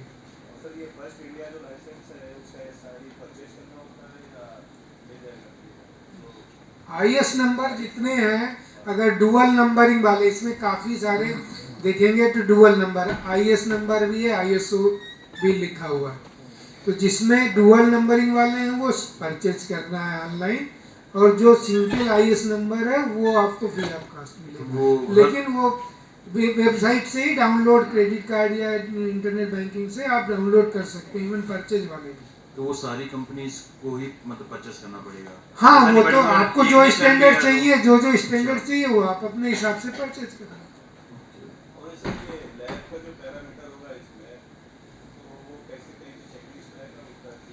नहीं, आपको सबसे पहला काम तो यही करना है ना, स्टैंडर्ड आइडेंटिफाई करना है कि आपके प्रोडक्ट के लिए टाइप ए स्टैंडर्ड कौन सा है, टाइप बी कौन सा है, टाइप सी कौन सा है।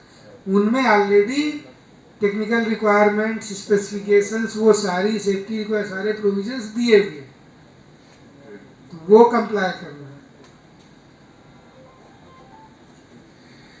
सर जिस दिन यान पे आ जाएगा, यूसीओ बोलो या ओटीआर बोलो, और मैन्युफैक्चर में जो बना दिया, ट्रेड चैनल में यान पड़ा है, कई तरह के यान है, उसमें कई पे है, कई स्टेट वाले पे चलता है। तो यदि यहाँ पे यान पड़ा है तो वो कंप्लायंट है नहीं है, कैसे पता चलेगा? मतलब सिंपल बात है, मैंने यही बताया कि आप एज ए ट्रेडर अगर क्यूसीओ लागू होने के बाद आपके यहाँ पर स्टॉक में है तो दैट इज ए वायलेशन। मेरे को जिससे परचेज का उसका क्यूसीओ सर्टिफिकेट मुझे रखना पड़ेगा? हाँ हाँ, होना चाहिए ना आपके पास। अल्टीमेटली आपको लेना ही, इसीलिए पहले से ही आपको पता है 2 महीने बाद लगने वाला है, तो आप पहले से ही ऑर्डर दो या उन्हीं से खरीदो जिनके पास ऑलरेडी सर्टिफिकेशन, ताकि कोई प्रॉब्लम ना हो। मतलब मैं क्यूसीओ वाले का इनवॉइस बता देता हूँ तो आई एम सेफ। हाँ हाँ बिल्कुल।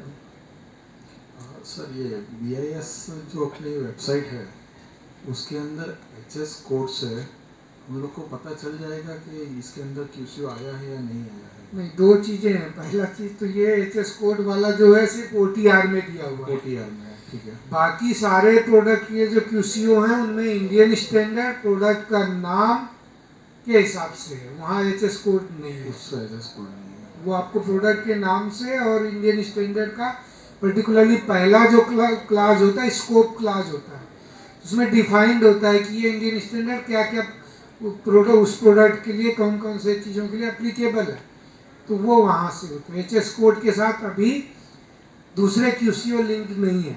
सर तो जो BIS का जो अपना वेबसाइट है उस पर कौन से मॉड्यूल में वो विजिबल होता है कि ये प्रोडक्ट फ्रंट में ये है, होम पेज में ये product under compulsory certification. Even आप वहाँ मत जाइए, मोबाइल अपना खोलिए, उसमें BIS केयर ऐप डाउनलोड कर लीजिए, उसमें list of products under compulsory certification, इसमें OTR के भी, और वो सारी चीज़ें आपको आपके मोबाइल में अवेलेबल है। और वेबसाइट में तो है ही, गूगल में भी। मेरा एक स्पेसिफिक मैं इसके लिए पूछ रहा हूँ, जैसे कि हमारा जो प्रोडक्ट होता है ना, कभी कभी उसमें नाम नहीं आता है, लेकिन वो होम अप्लायंसेस कैटेगरी में है, तो उसमें एप्लीकेबल होगा या नहीं होगा? इसका जवाब मैंने दिया है आपको। आप जो IS 302 कंपलसरी सर्टिफिकेशन में आप जाएंगे तो वहाँ पे जो IS 302 पार्ट 1 आपको शो होगा, वो उस डॉक्यूमेंट को जब आप डाउनलोड करेंगे ना, उसमें लिस्ट है। अच्छा, उसमें लिस्ट है। अगर उसमें नाम नहीं आता है तो तो वो नहीं है, तो mandatory नहीं है, नहीं है। QCO में अगर मेंशन आपका नहीं है तो फिर नहीं है, लेकिन आप उसमें 76 आइटम्स है, बहुत ही एक्सटेंसिव लिस्ट है, तो उसमें होनी है, लेकिन अगर नहीं आता है तो नहीं है। लेकिन आप उस डॉक्यूमेंट को जरूर देखिए, जो गजेट ऑफ इंडिया आया है उसको आप प्लीज़ एक बार देख लीजिए। सर सपोज मैं चाइना से कोई चीज़ इंपोर्ट कर रहा हूँ, उनके पास BIS सर्टिफिकेट है उनका, लेकिन मैं मेरे नाम से कर रहा हूँ, मेरा ब्रांड नेम से मैं इंडिया में उसको ला रहा हूँ। इन डेट मुझे BIS कैसे इफेक्ट करेगा और मेरा क्या क्या कॉम्प्लायंस मुझे करना रहेगा? कोई भी चीज़ जब आप इम्पोर्ट, कोई भी चीज़ प्रोडक्ट बनती है और वो BIS सर्टिफिकेशन के अंदर बनती है, तो उस पर ISI का सिंबल विथ लाइसेंस नंबर वो होता है। ब्रांड नेम तो वो आपका और उनका एग्रीमेंट है, ब्रांड नेम से क्वालिटी पे कोई फर्क ऐसे कुछ नहीं पड़ता, ऐसे कुछ नहीं पड़ता। तो हमें उनका बस देखना है कि वो CML नंबर उनका होना चाहिए और वैलिड जो लाइसेंस उनके पास होना चाहिए, दैट्स इट। अब ब्रांड नेम का अगर है तो बस लोग यही कहते हैं कि ब्रांड नेम आप एग्रीमेंट कर लेते हैं उनके साथ, वो सारी चीज़ें, लेकिन जो भी आती है अगर उनके पास है लाइसेंस कहीं से किसी भी कंट्री से, तो उनको विथ ISI लाइसेंस और वो मार्किंग के साथ वो भेजना होता है एंड दैट्स इट। ओके, तो जो ट्रेड नेम है, मतलब जो ट्रेडिंग कंपनी है जो ब्रांड नेम से इंडिया में ला रही है, उसको कोई इफेक्ट उससे नहीं होता है, कस्टम क्लियरेंस में कोई इश्यू नहीं होता? नहीं, बस आपको ये ध्यान रखना है कि जो आ रहा है वो अगर मैंडेटरी है तो उस पर होना चाहिए, अगर है तो कोई दिक्कत नहीं होती है, और अगर नहीं है तो ठीक है। आप किसी और को नैनीश जी, डीमेल के लिए बहुत कम लोग बचे या क्या हुआ? तो फिर मोटा नहीं सिंह साहब, सभी उनका टाइम हो गया इसीलिए वो लोग गए हैं।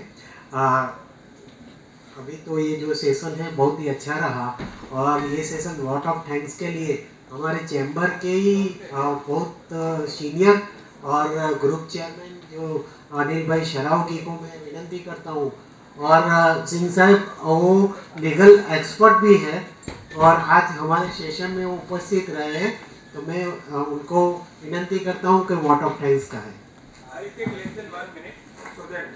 आप लोगों को ऐसा नहीं लगे काफ़ी समय लूँगा, लेकिन मुझे पूरा विश्वास है कि जिस तरह से भारतीय इंग्लिश में बोलो ब्यूरो ऑफ इंडियन स्टैंडर्ड्स काम कर रहा है, भारत में निश्चित तौर पर हमें जो प्रोडक्ट्स मिल रहे हैं आने वाली जनरेशन को बहुत ही सेफ, सुंदर, टिकाऊ वास्तव में हमें मिल पाएंगे। और जिस तरह से सूरत शाखा काम कर रही है, मुझे पूरा विश्वास है कि हमारे सूरत के और साउथ गुजरात की इंडस्ट्री के लिए काफ़ी योगदान सही रहेगा।